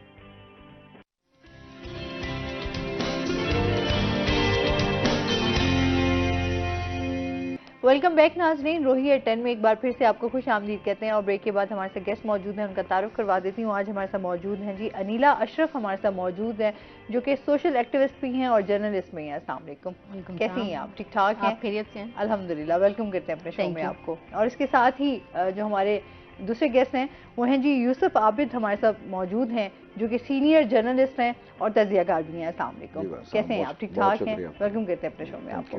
आज थोड़ा सा हम सोशल इश्यूज़ को भी डिस्कस करेंगे और इनकी सोशल एक्टिविटीज़ के हवाले से भी बात करेंगे, और इसके साथ साथ हुकूमत के हवाले से जो है इस टाइम देखें पॉलिसीज़ भी बन रही हैं, और जब हम बात करते हैं कि महंगाई भी हो, बेरोज़गारी भी हो, और उसके साथ साथ और बहुत सारे ऐसे मसाइल जुड़े हुए हों, हुकूमत के लिए एक बहुत बड़ा चैलेंज है कि किस तरीके से वो जो है इस तमाम चैलेंजेस को एक्सेप्ट करती है और आवाम को रिलीफ पहुंचाती है। तो थोड़ा सा जो है सर से भी जानेंगे कि आने वाली ये जो हुकूमत है हमारी, ये किस तरह से काम करेगी आगे जो है, क्योंकि बहुत सारे लोगों की बहुत सारी राय है इस हवाले से कि आया ये 1 साल चलती है या 6 महीने चलती है, क्या फिर से इंतखाबात की तरफ जाएंगे। तो ये तमाम चीज़ें जो है आज हम अपने प्रोग्राम में डिस्कस करेंगे। अनीला से जानते हैं, अनीला आपकी जो एक्टिविटीज़ चल रही हैं इस हवाले से हमारे नाज़रीन को बताइएगा, क्या सोशल एक्टिविटीज़ कर रही हैं? सोशल एक्टिविटी अभी औरत मार्च आने वाला है, उसकी तैयारियां कर रहे हैं। और आपको पता है जनूबी पंजाब स्पेशली मुल्तान, अभी हम उस सतह पे नहीं गए हैं कि हम बोल्ड कोई उसकी थीम रख पाएँ। तो इस दफ़ा हमने इन्वायरमेंट को और क्लाइमेट चेंज को और एम्पावरमेंट को फोकस किया है, ताकि जो क्लाइमेट चेंज और स्पेशली इन्वायरमेंट के हवाले से चीज़ें चल रही हैं साउथ पंजाब में, हम उस पर बात कर सकें और उस क्लाइमेट चेंज को हम औरत के साथ रिलेट कर सकें। और जैसे मदर है या कोई बच्ची है या न्यू बर्न है, तो उन पे क्लाइमेट चेंज किस तरह से इफेक्ट कर रहा है। अच्छा, इसके साथ साथ अभी हम जिस तरह से देखते हैं तो हमारे, जिस तरह मैंने अभी सोशल इश्यूज़ की बात की, हमारे सेहत के मसाइल हैं, एजुकेशन के मसाइल हैं। अच्छा, फीमेल्स के लिए भी अभी भी बहुत सारी मुश्किलात हैं। अगर हम देही इलाकों में जाएं, ऐसे बहुत सारे इलाके हैं जहां अभी तक जो है बच्चियों की तालीम पर इस तरीके से तवज्जो नहीं दी जाती और ना ही उनको आगे पढ़ाया जाता है। अच्छा, फिर उसके साथ साथ हमारे यहाँ जो है सबसे ज़्यादा जो चीज़ें जनूबी पंजाब में हम देखते हैं, बहुत सारी महरूमियों का शिकार भी हैं। तो उस हवाले से देखते हुए लोगों को मेरे ख्याल में अभी भी एजुकेट करने की बहुत ज़्यादा ज़रूरत है। क्या कहेंगी इस बारे में? बिल्कुल, एजुकेट करने की भी ज़रूरत है और दूसरा उनकी सोशो इकोनॉमिक कंडीशंस जो हैं उन पे फोकस करने की ज़रूरत है। हम ये तो देख रहे होते हैं कि बच्ची पढ़ नहीं रही। एक हमारे यहाँ जो सरदारी निज़ाम रहा है साउथ पंजाब में, वो बहुत ज़्यादा इफेक्ट करता है। इवन कि आपकी मईशत को भी इफेक्ट कर रहा होता है कि आपके जो घर के माली मामलात हैं वो भी हमारा वो सरदारी निज़ाम ही तय कर रहा होता है। जो हमारा सरदार है, वडेरा है या जो भी जागीरदार है उसमें, क्योंकि वो आपका पालनहार बना हुआ होता है। उसने डिसाइड करना है कि आपने क्या खाना है, आपके बच्चे ने पढ़ना है या नहीं पढ़ना है, या आपको कपड़े मिलने हैं या नहीं मिलने। एक तो हमें इन चीज़ों से निकलने की ज़रूरत है और यकीनन ये तालीम होगी तो हम निकलेंगे। और दूसरा, जो लोगों की मुआशी हालत है, गुर्बत बहुत ज़्यादा है साउथ पंजाब में और मनसूबाबंदी का कोई कंसेप्ट नहीं है हमारे यहाँ। 10 बच्चे तो हम आम समझते हैं ना हमारे मुआशरे में, स्पेशली हमारे अगर कोई सुलेमान के इलाकों में आप जाएं तो कुछ लोगों के लिए ये शर्मिंदगी होती है कि हमारे कम बच्चे हैं। तो हमें लोगों को ये बताने की जरूरत है कि बच्चा 1 हो 2 हो, जितने भी आप करें, उनको अच्छी एजुकेशन और कम से कम अच्छी खुराक तो दे पाए ना। बिल्कुल ऐसे ही। सेहत की बुनियादी सहूलियात भी उनको मुयस्सर नहीं है। हमारे तो कुछ इलाके ऐसे भी हैं जहाँ अच्छे अच्छे बुनियादी मराकज़ सेहत बने हुए हैं, स्कूल बने हुए हैं, वहाँ अमला भी तैनात है लेकिन लोग नहीं जाते वहाँ पे। तो अच्छा, बच्चियों के लिए तो बिल्कुल भी नहीं है ना। औरत जहाँ आ जाती है वहाँ तो हम बिल्कुल ही माइनस हो जाते हैं ना, सारी चीजों को माइनस कर लिया जाता है कि बच्ची है, औरत है तो बस ठीक है, इसने 2 वक्त की रोटी खानी है और बड़ी हो जानी है, शादी कर दी जानी है। मतलब अभी तक हम इन चीजों से अभी तक बाहर नहीं निकल पाए, जितना हम फाइट करने की कोशिश कर रहे हैं बिल्कुल नहीं निकल पाए। मेरी अपने कुछ दोस्तों से जो इस्लामाबाद या गैर मुल्क में, उनसे जब डिस्कशन होती है, उनके लिए बड़ी ये हैरान कुन और परेशान कुन चीजें होती हैं कि अभी भी हम उस दौर में रह रहे हैं जहाँ से वो बरसों पहले शायद सोच सकते थे, लेकिन वो गुजरे भी नहीं है उनसे। तो जरूरत इस समर की है कि हमें एक तो आगाही दी जाए लोगों को, उनका हकूक का इदराक दिया जाए। वो नहीं है उनके पास, वो बोल्डनेस भी नहीं है, वो एतमाद भी नहीं है कि कि वो इस निज़ाम के खिलाफ खड़े हो सके। और दूसरा, हमारे सरदारों को भी, जिनके अपने बच्चे गैर मुल्कों में पढ़ते हैं, आला तालीम हासिल करते हैं, तो उनको भी अब सोचना पड़ेगा कि ये जो कामियों के और कमियों के बच्चे हैं, इनको भी पढ़ाई की ज़रूरत है। हाँ, तो वैसे भी हम तालीम की बात करते हैं, तालीम तो हर किसी के लिए है, बुनियादी हक है, बुनियादी हक है। आइन ने लिखा है कि ये तो बुनियादी फिर जब हक है। तालीम हासिल करना सबका हक है, तो फिर मेरे ख्याल में उतनी आज़ादी भी दी जाए ना।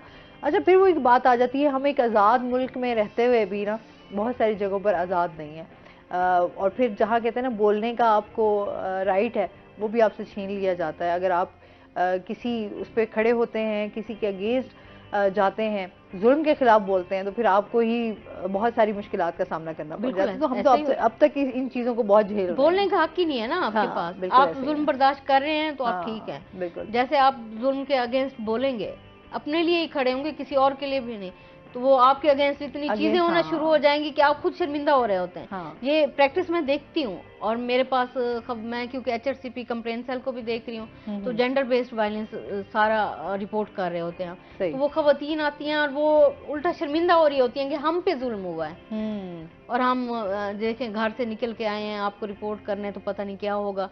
फिर उसके बाद उनका सवाल होता है कि घर से तो निकल आए, थाने वाले क्या करेंगे, कचहरी में क्या होगा, या खवातीन के कोई इदारे बने हुए हैं, वहाँ कैसा सलूक होगा।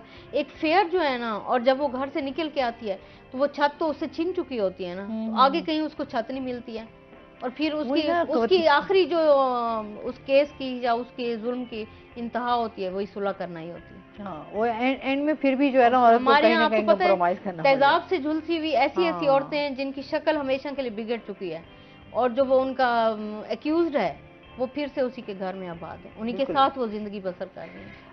हाँ जी, बिल्कुल। ये मैं कहती हूँ बड़ी तल्ख हकीकतें हैं जिन पे हम बात करें तो वो कहते हैं लोगों के लिए मेरे ख्याल में सच हजम करना भी मुश्किल हो जाता है। सर से जानेंगे, सर इस टाइम जो है मुल्की सियासी सूरत हाल पे बात कर लेते हैं, क्या कहना चाहेंगे आप? हुकूमत जैसे कि पहले सारे खदशात थे मौशी हवालों से, तो अभी तक जो है वो हुकूमत बन चुकी है और काम शुरू हो चुका है, लेकिन उसके बावजूद जो वो मौशी बहरान है वो हल होने का नाम नहीं ले रहा। और उसकी जो बुनियादी वजह है वो IMF से मुज़ाकरात हैं, और IMF से मुज़ाकरात और फिर उनका प्रोग्राम मिलने में बहुत सारी रुकावटें जो है वो हमारे पास हायल हैं। जब तक ये रुकावटें दूर नहीं होती और मौशी प्रोग्राम हमें नहीं मिलता और हमारा मौशी बहरान जो है वो किसी करवट नहीं बैठता, उस वक्त तक इन तमाम मसाइल से जो है वो छुटकारा पाना जो है वो काफ़ी मुश्किल है। लेकिन मैं ये समझता हूँ कि हुकूमत की जो है वो तरजीह कम अज़ कम जो है वो आवामी फलाह होनी चाहिए कि आप मईशत के बड़े फैसले करने की बजाय आप अपने अखराजात किसी और की तरफ देखने के बजाय कम अज़ कम अपने अखराजात जो है वो कम करके, या जो आप अफसरान को या ब्यूरोक्रेसी को जो मुफ्त पेट्रोल दे रहे हैं, मुफ्त बिजली दे रहे हैं, कम अज़ कम उसी में कट लगा के आप जो आम आवाम है उनको रिलीफ फराहम कर सकते हैं। क्योंकि जैसे ही अब गर्मी का सीज़न शुरू हो चुका है और लोग अब बेचारे पंखा चलाने से भी डरते हैं। कोई ना देखिए ना, बिजली के आप अभी जिस तरह यूनिट में इजाफा किया गया, और उसके बाद फिर हमारे गैस के बिलों में इजाफा, फिर उसके बाद वासा के बिलों में इजाफा, मतलब आप थोड़ी थोड़ी चीजें भी करते जाएं तो हम लोग जो है वो इन्हीं चीजों में ही फंसे हुए हैं। क्योंकि अवाम समझ रहे थे कि सर्दियों में हमें कुछ रिलीफ मिलेगा, लेकिन सर्दियों में जिस तरह वो गैस टैरिफ बढ़ाया गया है, वासा का टैरिफ बढ़ाया गया है, तो बहुत सारे अभी इवन के मुल्तान में तो जो है वो वेस्ट मैनेजमेंट टैक्स लगाने जा रही है। बिल्कुल। तो ये जो महंगाई से मरे हुए अवाम है इनके लिए तो अब सबसे बड़ा चैलेंज तो यही है ना कि किसी तरह जो है ये मुआशी मसाइल हल हो जाए, और ये मुआशी सर्वाइव करना मुश्किल हो गया ना जी। और ये इसलिए भी बढ़ रहे हैं कि जाहिर है जैसे जैसे कारोबार में नुकसान हो रहा है या कारोबार जो है वो उनके ज़राए कम हो रहे हैं, तो वही जो कारोबारी लोग हैं वो अपने मुलाजमीन भी कम कर रहे हैं। दूसरा ये है कि दौर डिजिटल होता जा रहा है, हमने अपने नौजवानों को जो है वो उस तरह डिजिटल जो है वो उसमें नहीं लेकर गए, उनको इस तरह स्किल्स नहीं दी।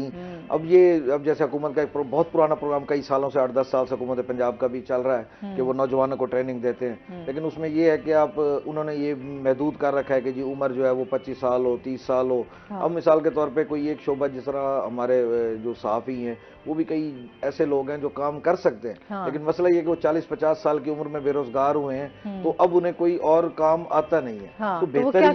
तो बेहतर ये कि हुकूमत इस तरफ तवज्जो दे, उम्र की जो कैद है वो नहीं रखनी चाहिए, और जो डिजिटल स्किल्स हैं वो हर शख्स को जो है वो फराहम करनी चाहिए बिला उम्र, ताकि वो कम अज़ कम अपने पाँव पर खड़ा हो सके, हुकूमत पर बोझ ना बने और अपने मुआशी मसाइल जो है हल कर सके। बाकी ज़ाहिर है जी हुकूमत की जो तरजीहात हैं वो डेवलपमेंट की तरफ ज़रूर होनी चाहिए। हमारे मुल्तान में भी बहुत सारे इंफ्रास्ट्रक्चर के मसाइल हैं, सेहत के मसाइल हैं, तालीम के मसाइल हैं। तो हम तो हुकूमत से और ख़ास तौर पर पंजाब हुकूमत जो है वो हमारी वज़ीर आला जो है वो मुतहर्रिक हैं, और एक खातून जो है वो जिस तरह मैनेजमेंट समझती है तो हमारी तो ये ख्वाहिश है कि वो खातून जो है वो कामयाब हो और ऐसी मैनेजमेंट करे कि कम अज़ कम हमारे खित्ते के जो है वो सेहत के और जो एजुकेशन के मसाइल हैं वो हल हो सके। अच्छा, वैसे भी यूसुफ साहब, जिस तरह से हम देखते हैं ना कि उन्होंने एक तो मुहिम स्टार्ट की कि आप जो है पंजाब को क्लीन करें। अच्छा, फिर उसके साथ साथ जो है लोगों के लिए कि तवक्कुआत उनकी काफ़ी बढ़ चुकी हुई हैं। अच्छा, जिस तरह से हम निगरान वज़ीर आला की बात करें मोहसिन नकवी साहब की, उन्होंने बहुत ज़्यादा कम टाइम में बहुत ज़्यादा अपनी इस तरह की एक्टिविटीज़ रखी जिनमें उन्होंने एजुकेशन के हवाले से भी और उसके साथ साथ फिर उन्होंने ज़्यादा जो सेहत के मसाइल पर जो है वो बहुत ज़्यादा उनकी गौर व फिक्र किया और पुलिस के हवाले से भी बेहतरी करने की कोशिश की, लोगों के मसाइलों को हल किया जा सके।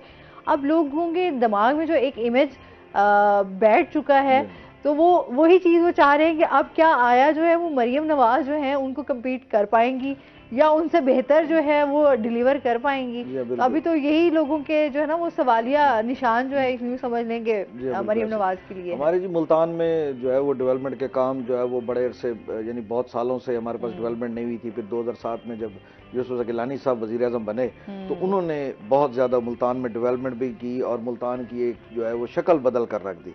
फिर 2017 में जब नून लीग की हुकूमत थी और उन्होंने मेट्रो का प्रोजेक्ट दिया तो उससे भी हमारा मुल्तान काफ़ी तरक्की याफ्ता हुआ। तो निगरान हुकूमत से कभी ऐसी तवक्को नहीं की जाती, लेकिन यह है कि मोहसिन नकवी साहब ने हम कम अज़ कम हम उनको जिस तरह यूसुफ गिलानी को या शहबाज शरीफ को इन मामलात में मोहसिन समझते हैं तो वो मोहसिन नकवी जो है वो वाकई मोहसिन साबित हुए हैं कि उन्होंने जिस तरह निश्तर 2 बनवाया है, कार्डियोलॉजी का इमरजेंसी हमारे बड़े प्रोजेक्ट डिले, हमारे 8-10 साल से वो प्रोजेक्ट डिले था और बहुत मसाइल का सामना था। तो वो कार्डियोलॉजी का वो मसला हल कराया। हमारा जो सिविल अस्पताल था, सिविल हेडक्वार्टर अस्पताल था, वो शिफ्ट करा के नई इमारत में वो शुरू कराया है। किडनी सेंटर को जो है वो बहुत वसी की है। इस तरह उन्होंने जो आईजी पंजाब लगाए थे डॉक्टर उस्मान साहब, तो उन्होंने भी बड़ी डेवलपमेंट की है और थानों का जो माहौल है वो बड़ा अच्छा हुआ है। आपने देखा है कि मुल्तान और मुजफ्फरगढ़ में कई तो ऐसे थाने बने हैं कि वो नए नौब्याते जोड़े जो हैं वो शूट कराने के लिए जो है ना वो पहुंचे हैं। अभी हम आपसे पहले भी जो है ना हम इसी चीज़ पे बात कर रहे थे, जो थाना कल्चर जो है वो चेंज हुआ है और थानों को खूबसूरत बनाया गया है। इस पर मजीद बात करते हैं नाज़रीन। अभी हमने जाना ब्रेक पे, हमारे साथ रहिएगा।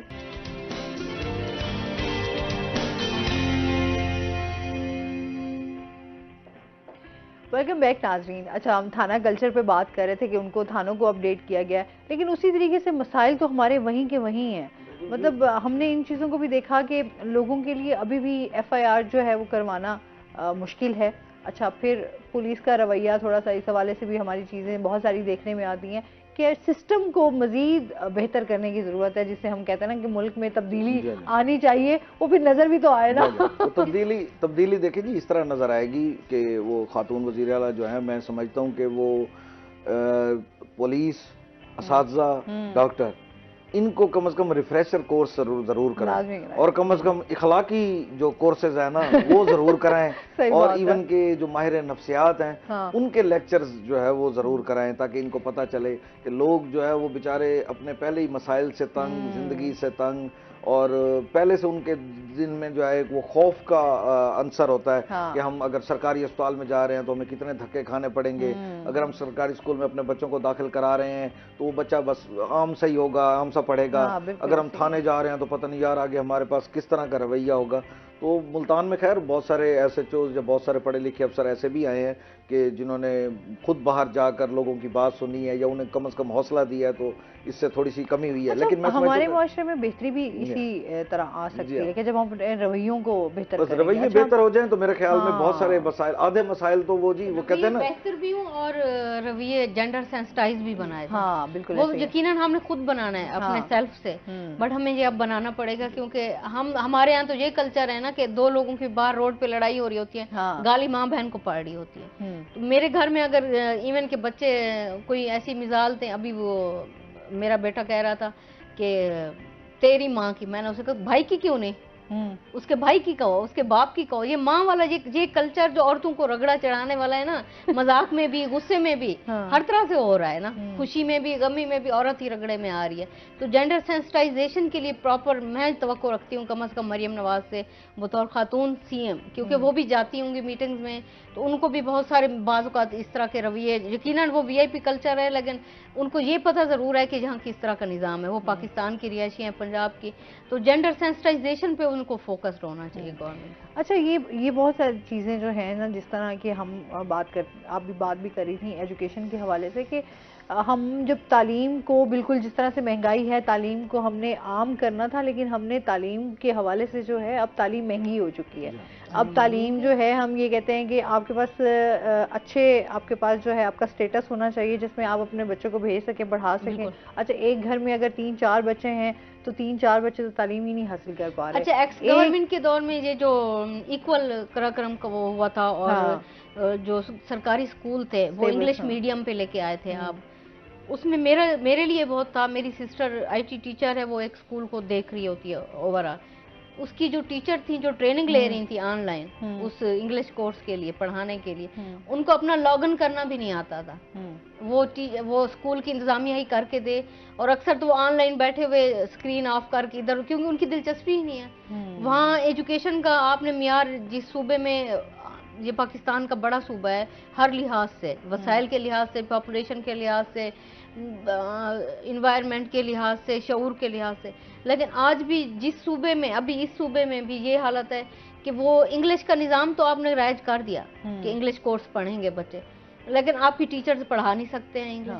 अच्छा, वो बच्चे उसी तरह हैं, और स्कूल से इसी वजह से ड्रॉप आउट हुए हैं बहुत सारे बच्चे। स्कूलों से ड्रॉप आउट की मेन वजह ही लास्ट ईयर ये बनी है कि बच्चे वो नहीं पढ़ा एक्सेप्ट कर पा रहे थे कि ये टीचर वो जो उर्दू स्पीकिंग या सराइकी में है या पंजाबी में, वो इंग्लिश ही नहीं पढ़ा पा रही, तो उनको क्या वो पढ़ाएंगी।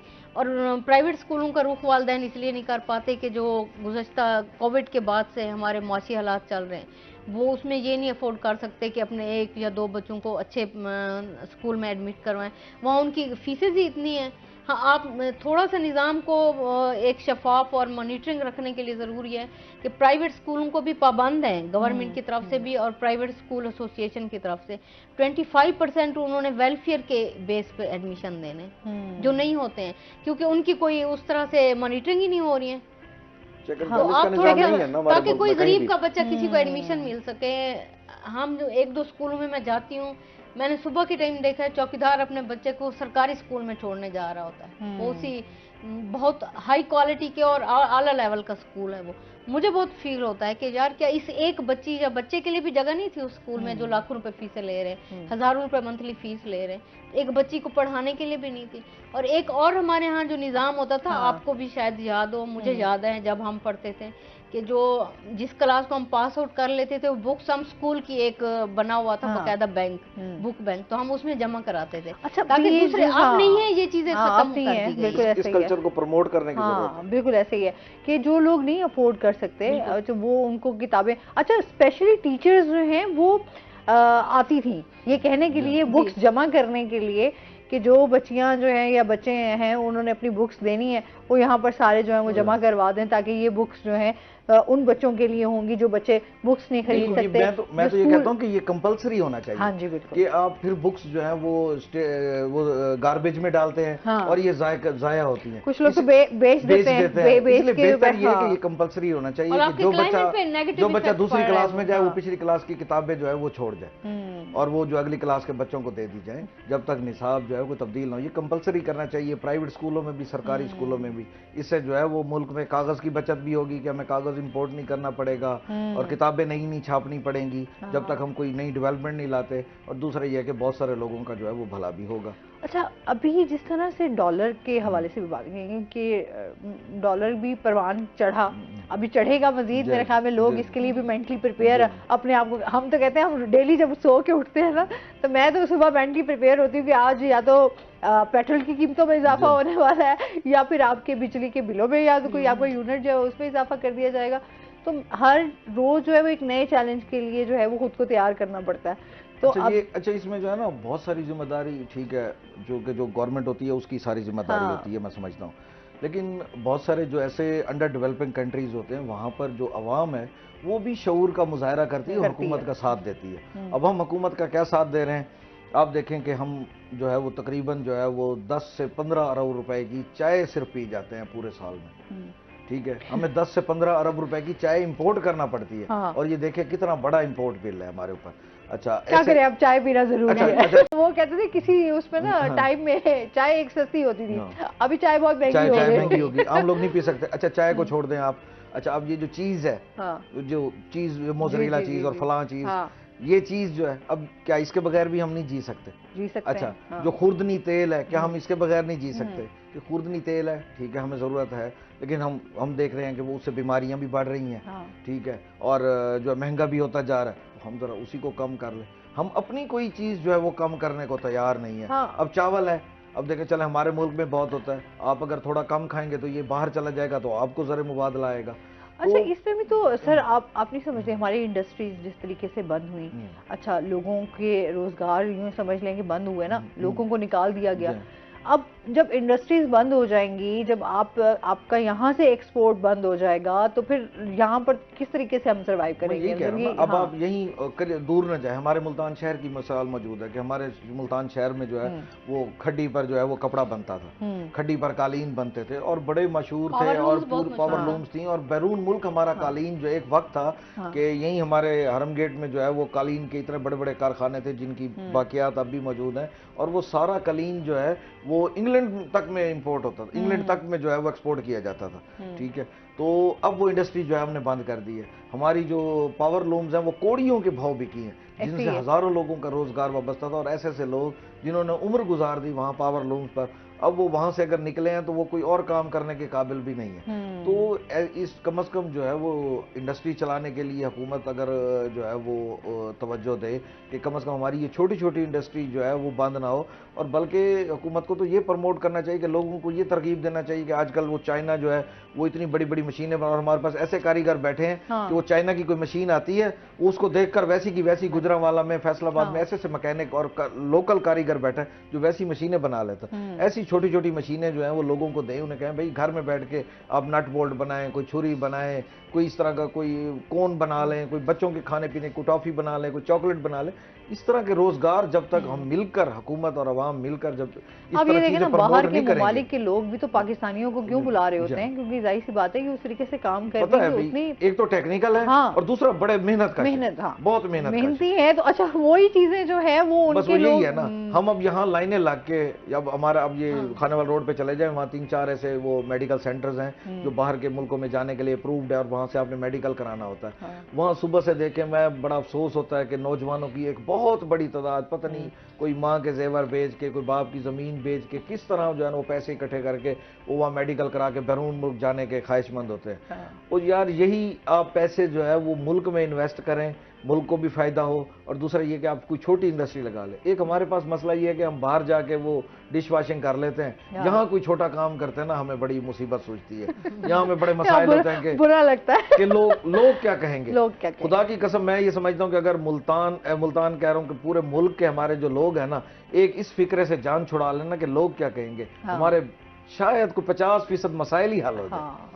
हम एक इस फिक्र से भी जाने हमारे यहाँ ये है कि हम लोगों अपने से ज्यादा जो है ना वो लोगों की परवाह कर रहे होते हैं कि अच्छा यार अगर मैं ये काम कर रहा हूँ तो मेरे बारे में क्या सोचेगा, क्या राय रखेगा। ये नहीं सोचते कि बुरे वक्त में कौन क्या कह रहा है। हाँ। कौन आपकी मदद अच्छा कोई भी नहीं आता, जब आपके पास बुरा वक्त आया वो तो उन लोगों के बारे में क्या सोचना। हाँ अच्छा, फिर वही लोग होते हैं जो आपका तमाशा देख रहे होते हैं, और वही लोग होते हैं जो आप पे भी बातें भी कर रहे होते हैं। हमारे मोटिवेशन की भी कमी है शायद, इसलिए भी हम ये सारा कर रहे होते हैं। अच्छा आप नहीं समझते ये मोटिवेशन के लिए काम भी हो रहे होते हैं? अभी हमारे मोटिवेशनल स्पीकर्स भी हैं, नौजवानों के हवाले से भी हम देखते हैं कि सेशंस रखे जा रहे होते हैं कि ताकि लोगों में, जिस तरह हमारे मुआशरे में एक नेगेटिविटी बहुत ज़्यादा है, पॉजिटिविटी जो है वो बड़ी कम होती जा रही है। अच्छा लोगों में हसद, लालच, ये चीज़ें इतनी आम होती जा रही हैं, दिखावा इतना आम होता जा रहा है, उसी तरीके से क्राइम भी बढ़ रहा है। जिस तरह आप बता रही हैं कि ख़वातीन के ऊपर जो है तशद्दुद भी किया जाता है, फिर हमारे जो है इस तरह के हम देखते हैं कि तेज़ाब के हवाले से वाक़यात बहुत ज़्यादा नज़र आते हैं, ऑनर किलिंग के बहुत ज़्यादा हैं। बिल्कुल अभी भी हमारे यहाँ 2016 से ऑनर किलिंग का एक कानून मौजूद है जिसमें रियासत मुद्दई होती है आपकी, आपकी फैमिली नहीं बन सकती। लेकिन कंदील बलोच के केस में हमने देखा, जिसकी वजह से वो कानून बना था उसके वाक़ये के बाद, हमने उसी केस में ही देखा जिसके लिए कानून बना था कि ये वाक़या हुआ है, सो हम ये कानून बना रहे हैं ताकि नेक्स्ट ना हो पाए। उसी केस में उसी के भाई को उसकी माँ ने माफ़ किया। हमारी रियासत कोई किरदार नहीं अदा कर पाई। सुप्रीम कोर्ट में उसकी अपील है और वो लगने में इतने बरस गुजर जाएंगे कि लोग जो अपील दायर करने वाला है शायद वो भी भूल जाए। अच्छा, इंसाफ के हवाले से ही बात करेंगे नाज़रीन, अभी हमने जाना है ब्रेक पे, हमारे साथ रहिएगा।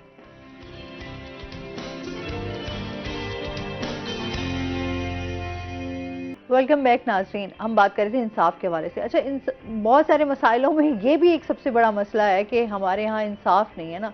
हम जब अदालतों का रुख करते हैं तो सबसे पहले हमारे जो माइंड में चीज़ आती है कि यार हमें जब कोई और रास्ता नहीं मिल रहा तो अदालत हमें इंसाफ देगी, यहाँ पर हमें इंसाफ मिलेगा। लेकिन बदकिस्मती हमारी ये मसला ये है ना कि हमारे यहाँ इंसाफ भी इंसाफ में महरूम है, इंसाफ महंगा भी है और लोग महरूम भी हैं। बिल्कुल ऐसे ही है। वो इतना महंगा है कि वो वकील की फीस नहीं अफोर्ड कर सकते लोग, जिनके पास 2 वक्त की रोटी नहीं है, बच्चे को पढ़ाने के लिए नहीं है कुछ, घर में कोई औरत या बच्चा बीमार है तो उसको इलाज कराने के पैसे नहीं है जिनके पास, तो वो इंसाफ के लिए कहाँ जाएंगे वकील को फीस अदा करने, या एक शहर से दूसरे शहर की वो जो ट्रांसपोर्ट के अखराजात होते हैं वो भी वो नहीं बेर कर। बहुत सारे फैमिली केसेस में हम देखते हैं औरतें केस करती हैं, उसके बाद वो छोड़ जाती हैं। अच्छा, वही ना कि कहीं ना कहीं जैसे आप कह रहे हैं कंप्रोमाइज लाइफ फिर औरत के लिए मजबूरी बन जाती है। फिर जहाँ पर हम देखते हैं कि फिर क्या आपके लिए कोई और, आप अदालतों के धक्के नहीं खा सकते, पेशियों पे पेशियां पड़ रही होती हैं, आप ज्यादा इस निजाम में औरत और मर्द दोनों के लिए कंप्रोमाइज दोनों के लिए। मर्दों के रेशो क्योंकि कम है तो इसलिए उनका जिक्र कम होता है कि औरत कदम कदम पे ये चीज फेस कर रही है तो इसलिए वो ज्यादा सेंसिटिव भी हो जाती है, और दूसरा इमोशनली तौर पे औरत क्योंकि कमजोर होती है तो इसलिए वो चीजों को फेस भी उसे ज्यादा करना पड़ता है। और हमने उसे, हमारी माँ ने, ये हमारी माँओं का भी कसूर है। मैं अपनी माँओं को ही ये कहती हूँ कि आप अपने बच्चों को नफरत न सिखाएं, मोहब्बत सिखाएं, पीस सिखाएं, उनको बताएं कि उन्होंने जिंदगी बच्ची उन्हें स्पेशली कैसे गुजारनी है। वो भी अपने भाई के बराबर हैं। ये नहीं है कि भाई को तो आप 2 रोटी दे रही हैं और बेटी को 1 रोटी दें आप, तो दोनों इंसान हैं, उनको इंसान समझ के आप डेवलप करें तो शायद ये मुआशरा फिर चेंज हो जाएगा। क्योंकि जब हम में खुद आगाही आएगी ना और हम ये समझेंगे कि हम इंसान हैं, तो फिर जब हम मुआशरे को फेस कर रहे होंगे तो हमारा रवैया ही कुछ और होगा। वही बात घुमा फिर आगे हम बात करें कि रवैये आपके चेंज होंगे। आप एक तो औरत के हवाले से, फिर जाहिर सी बात है मेल और फीमेल दोनों के लिए, हम जिस मुआशरे में रह रहे हैं वहाँ दोनों के लिए अब मुश्किलात हैं। अच्छा, पहले हम कहते थे फीमेल के लिए बहुत ज्यादा मुश्किलात है तो मेल के लिए इतनी नहीं, अभी हम देखते हैं कि मेल के लिए भी उतनी मुश्किलात। आपको पता है इस वक्त पाकिस्तान में साइबर क्राइम के जितने केसेस रजिस्टर्ड हो रहे हैं 50% से ज्यादा मेल हैं उसमें। हाँ, बच्चों के हो रहे हैं, नौजवानों के हो रहे हैं। बिल्कुल। और वो ज्यादा डेंजर जोन में है, इसलिए कि हम औरतों के लिए, मेरे जैसी औरतें भी बैठी हैं, आपके जैसी भी इदारे भी हैं, तो वो कहीं ना कहीं चली जाती हैं। वो नौजवान तो इस खौफ का शिकार हैं कि किसी को बताना नहीं है। वो क्या कहेंगे, तुम मर्द हो, तुम तो मर्द ही नहीं हो।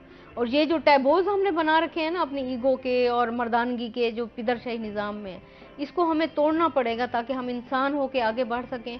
और वो बच्चा या नौजवान जिसके साथ कोई गलत हरकत कर रहा है या ऑनलाइन हरासमेंट हो रही है, बुलिंग हो रही है, कुछ भी उसके साथ हो रहा है, तो वो भी कॉन्फिडेंटली अपने बारे में बता पाए कि ये मेरे साथ हो गया है, तो अब इसका सॉर्ट आउट किया जाए, मुझे भी रिलीफ दिया जाए। आप समझती हैं समाजी तंजीमें जितना भी काम कर रही हैं वो अपने बेहतर तौर पर उस पर उन चीज़ों को उस पर अपनी जिम्मेदारियों के साथ निभा रही हैं? देखिए, बाउंड्रीज हैं सबकी, वो उस बाउंड्रीज के अंदर रह के काम कर सकती हैं, बाहर नहीं। और हमारे यहाँ कुछ 2019 के बाद से स्पेशली जो NGOs या समाजी तंजीमों पे पाबंदियां लगी, उनकी रजिस्ट्रेशन मनसूख हुई, तो मखसूस उस पर करने दिया जा रहा है उन्हें काम, उस तरह वो नहीं कर रही। तो मैं मौजूदा हुकूमत से होपफुल भी हूँ कि लोगों के लिए भी वो खुलेगा और अच्छे काम करने वाले लोगों को प्रमोट भी किया जाएगा और उन्हें वसाइल भी दिए जाएंगे ताकि वाकई हमारे माशरे में एक मस्बत तब्दीली आ सके और पाकिस्तान का चेहरा जो है ना हम माशरे में दिखा सकें कि हाँ ये भी है। बिल्कुल ऐसे ही है जितना हमने अभी देखा, जितना हम इलेक्शन से पहले देख लें या इलेक्शन के बाद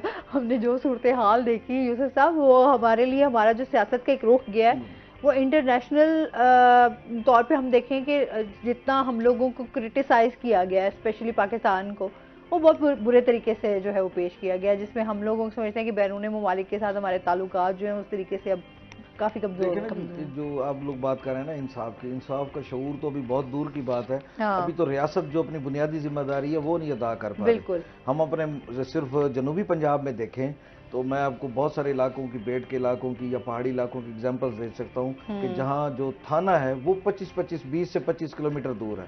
अब मुझे बताएं, जहाँ एक बंदे को सिर्फ FIR दर्ज कराने के लिए अपनी सुनवाई के लिए 20 से 25 किलोमीटर का सफर करना पड़े, तो उसकी इंसाफ तक क्या रसाई होगी।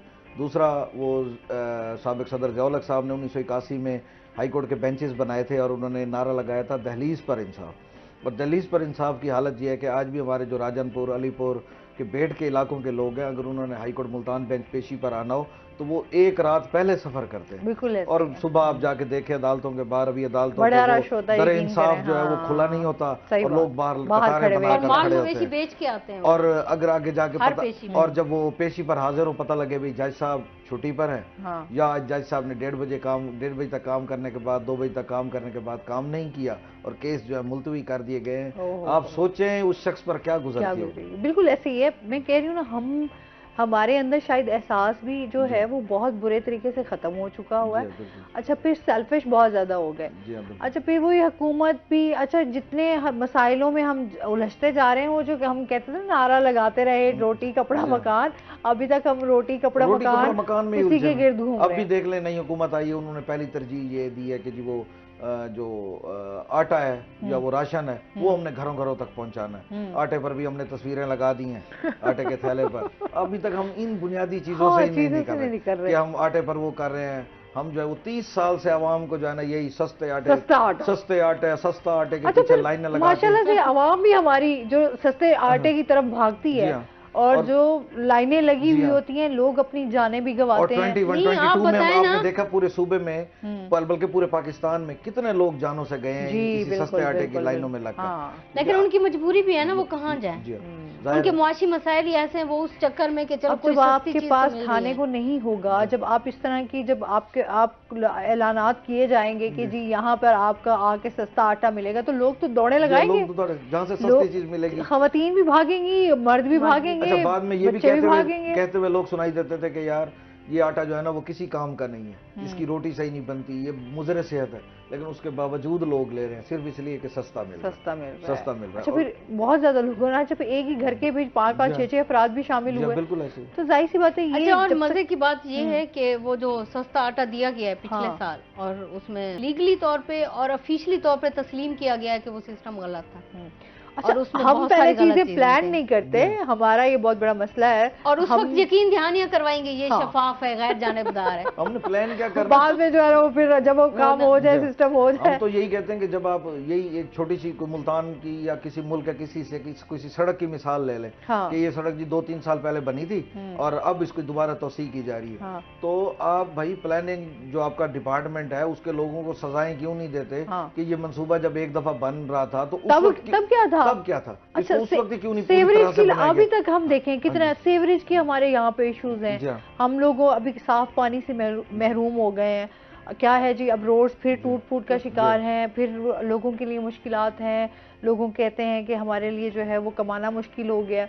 तो मतलब तमाम चीजें जो हैं वो इतनी डिस्टर्ब हैं। बिल्कुल। अच्छा, आप समझते हैं कि अब आने वाली हुकूमत जो है, ये जो हुकूमत इन तमाम चीजों को फुलफिल कर पाएगी? देखिए जी, मसाइल का एक अंबार है और हुकूमत जो है वो उसका ये भी नहीं पता कि उसने मुद्दत पूरी करनी है कि नहीं करनी। हमारे यहाँ तो ये भी एक मसला है। अच्छा, और दूसरा ये भी है कि हम सहूलियात से तो मुखलिस हैं नहीं, या पॉजिटिव डेवलपमेंट से, हम मसाइल से भी मुखलिस नहीं हैं।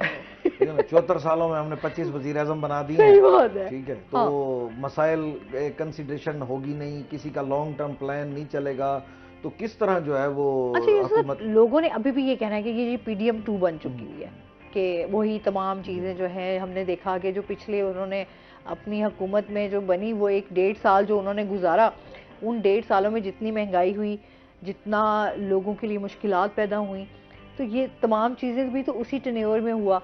अच्छा, उसके बाद अभी जो दोबारा वो तमाम लोग वही हैं, दोबारा से जो है वो चीजें जो हैं वो पता नहीं आए थे, अब ये रिलीफ देने की बजाय मजीद मुश्किलात में हमें जो है वो डाला जाएगा। देखें ना जी कि अगर चलो उस 1.5 साल को माफ भी कर दे कि चलें जी वो पहले उससे पहले जो हुकूमत थी 3.5 साल, उसकी जो पॉलिसियां थी उसकी वजह से आप स्टेबल नहीं कर सके, चले कोई बात नहीं है, लेकिन अब तो आपको हुकूमत मिली, अब तो आप कम अज कम, मैं ये कहता हूँ कि आप ये ना करें, ये मैं जैसा पहले कह रहा था कि मसाइल का अंबार है, मसाइल के अंबार को ना देखें, आप सिर्फ कोई काउंट कर लें कि यार दर्जाबंदी कर लें कि ये 10 मसाइल ऐसे हैं जो तरजीह बुनियादों पर हल होने चाहिए, तो इसमें से जो पहले 3 मसाइल है ये हम पहले साल में या पहले 2 साल में ये हल कर लेंगे। हम कम से कम लोगों को सेहत की अच्छी सहूलियात दे देंगे। बेसिक चीजें है ना, एजुकेशन है, सेहत है जी, सेहत की अच्छी सहूलियात दे देंगे। आप उसको फोकस कर लें, 1.5-2 साल उस पर काम करें, उसके बाद आप अगले 1.5-2 साल कहें जी कि हम एजुकेशन चले। कम से कम आपकी जब हुकूमत खत्म हो, आप कोई एक अचीवमेंट तो हमें बता सके ना कि देखें जी ये शोबा था जो अच्छा, इस पे बात करते हैं। ये भी बड़े मजे की आपने एक अचीवमेंट वाली बात की। नाज़रीन अभी हमने जाना ब्रेक पे, हमारे साथ रहिएगा।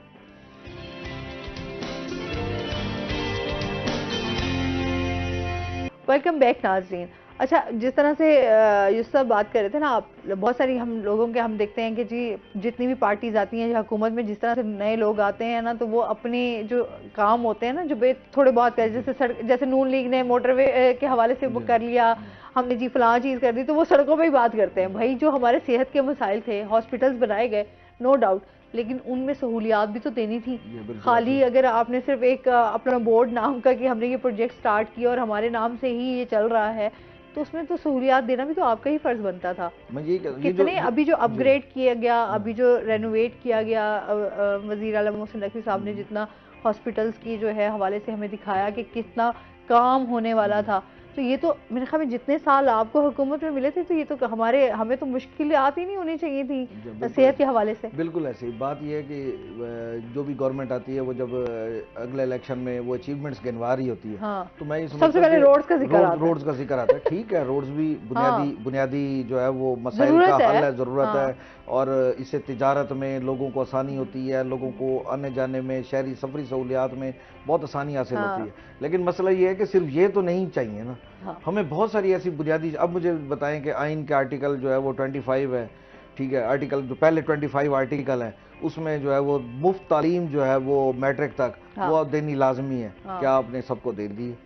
अभी भी आप अपने गवर्नमेंट के जो है वो अदाद शुमार उठा ले, आपको स्कूल डिपार्टमेंट बताएगा कि कोविड के बाद से अब तक जो है वो कितने लाखों बच्चे जो है वो ड्रॉप आउट हुए हैं, और अब भी जो है वो बताया जा रहा है कि हमारे पंजाब में जो है वो 16 लाख बच्चे ऐसे हैं जो कभी स्कूलों में गए ही नहीं। अच्छा, कितना फ्यूचर हमारा दाव पे लगा हुआ है। हम कहते हैं हमारा जो है ये बच्चे जो हैं हमारे मुस्तकबिल है, और सबसे ज्यादा नौजवान भी पाकिस्तान में। जी बिल्कुल। तो हम जो है अपने फ्यूचर को हमने दाव पे लगाया है कि हम 2.5 करोड़ बच्चे स्कूलों में नहीं जाते हैं। 2.5 करोड़ बच्चे, कहने की सिर्फ बात है ना, हाँ, उनकी काउंटिंग नंबर लिखने बैठने ना पता चल जाएगा कि ये क्या नंबर है। सही बात। तो हम कहते हैं। और दूसरा ये है कि मैं समझती हूँ कि जितनी मेरी ऑब्जर्वेशन है कि जो भी हुकूमत आती है वो खुद को हुकूमत या एडमिनिस्ट्रेशन समझने की बजाय वो ये समझती है कि मैं नून लीग से हूँ, पीपल्स पार्टी से हूँ, इन्हीं चक्करों से नहीं निकलते। ठीक है, वो एक इनर उनकी एक एफिलिएशन होती है, वो उनके लिए भी काम करें, बट जो कौम के लिए आप काम कर रहे हैं उसको कोई ऐसी शक्ल देके जाएं कि जो आने वाली हुकूमत है कम से कम उस पॉलिसी को वो चेंज ना कर सके। आपका वॉक सेंटर हो गया, जो मुझे अब उम्मीद है कि मरियम नवाज उसको दोबारा से अपग्रेड करेंगी। आपकी जो बाकी अदवार हैं, बीच में शहबाज शरीफ जब सीएम थे उन्होंने बनाया, स्टेट ऑफ द आर्ट था, आपने उसको यतीम छोड़ दिया। उसके बाद इवन कि आप स्टाफ को ही सैलरियां नहीं मिलती हैं, तो क्या वो दाद रसी करेंगे किसी और की? जिनकी अपनी मुआशी दाद रसी नहीं मिलती वो परेशान है। इसी तरह आपके जो दूसरे कुछ पॉलिसियां ऐसी थी जैसे बेनजीर इनकम सपोर्ट है, आल्दो कि मैं उसके अगेंस्ट हूँ कि आप भिखारी बना रहे हैं लोगों को, आप उसकी जगह पे उन्हें छोटे छोटे कारोबार घरों में ही करा के दे। सही बात है। लेकिन बेनजीर आपने दिया तो उसके बाद जो नेक्स्ट गवर्नमेंट है उसने उसको एहसास का नाम दे दिया, उसने अपने तरीके से वो तकसीम शुरू की। और दूसरा इसमें सियासी कारकुन बहुत ज्यादा इन्वॉल्व होते हैं, आप उनको ओब्लाइज करें।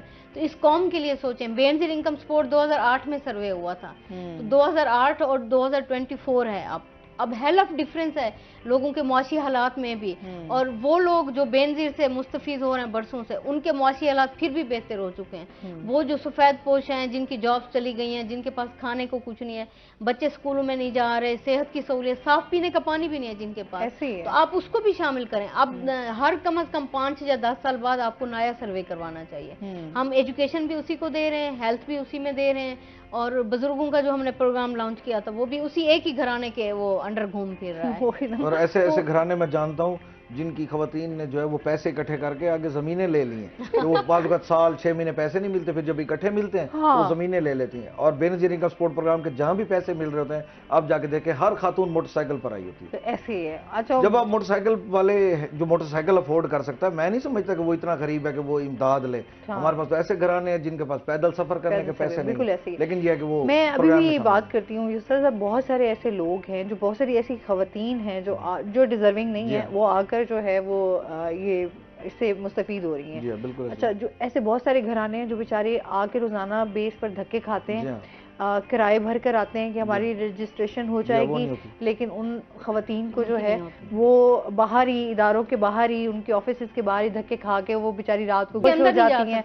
मतलब इतने बुरे हालात हैं कि अगर ये लोग सिर्फ अपनी गाड़ियों से उतर कर सिर्फ एक दफा जरा नीचे आकर देखें ना, तो उनको पता चले कि लोग किस तरह से गुजारा कर रहे हैं। वो गाड़ियों के शीशे के बाहर से तो पता नहीं चलता कि बाहर धूप है कि छाँव है। अच्छा, आपने अगर हम गाड़ी का शीशा नजर आ रही होती है, हम अक्सर कहते हैं ना कि जब धूल भट्टी भी चल रही है तो हम गाड़ियों का शीशा बंद कर लेते हैं, तो हमें क्या पता बाहर कितना तूफान आया हुआ है। तो यही चीजें हैं कि जब हम अपने इर्द गिर्द देखेंगे कि हमारे यहाँ पर कितने मसाइल हैं, छोटे लेवल पर आकर जब आप देखेंगे तो तब आपको। अच्छा, आपने अभी जिक्र किया था ना निगरान वजीर आला पंजाब मोहसिन नकवी साहब का, और आपने कहा उन्होंने हेल्थ में भी किए, थानों में भी, वो जर्नलिस्ट थे और वो बेस से वो नीचे से उतर के वो उस गाड़ी में जाके बैठे हैं।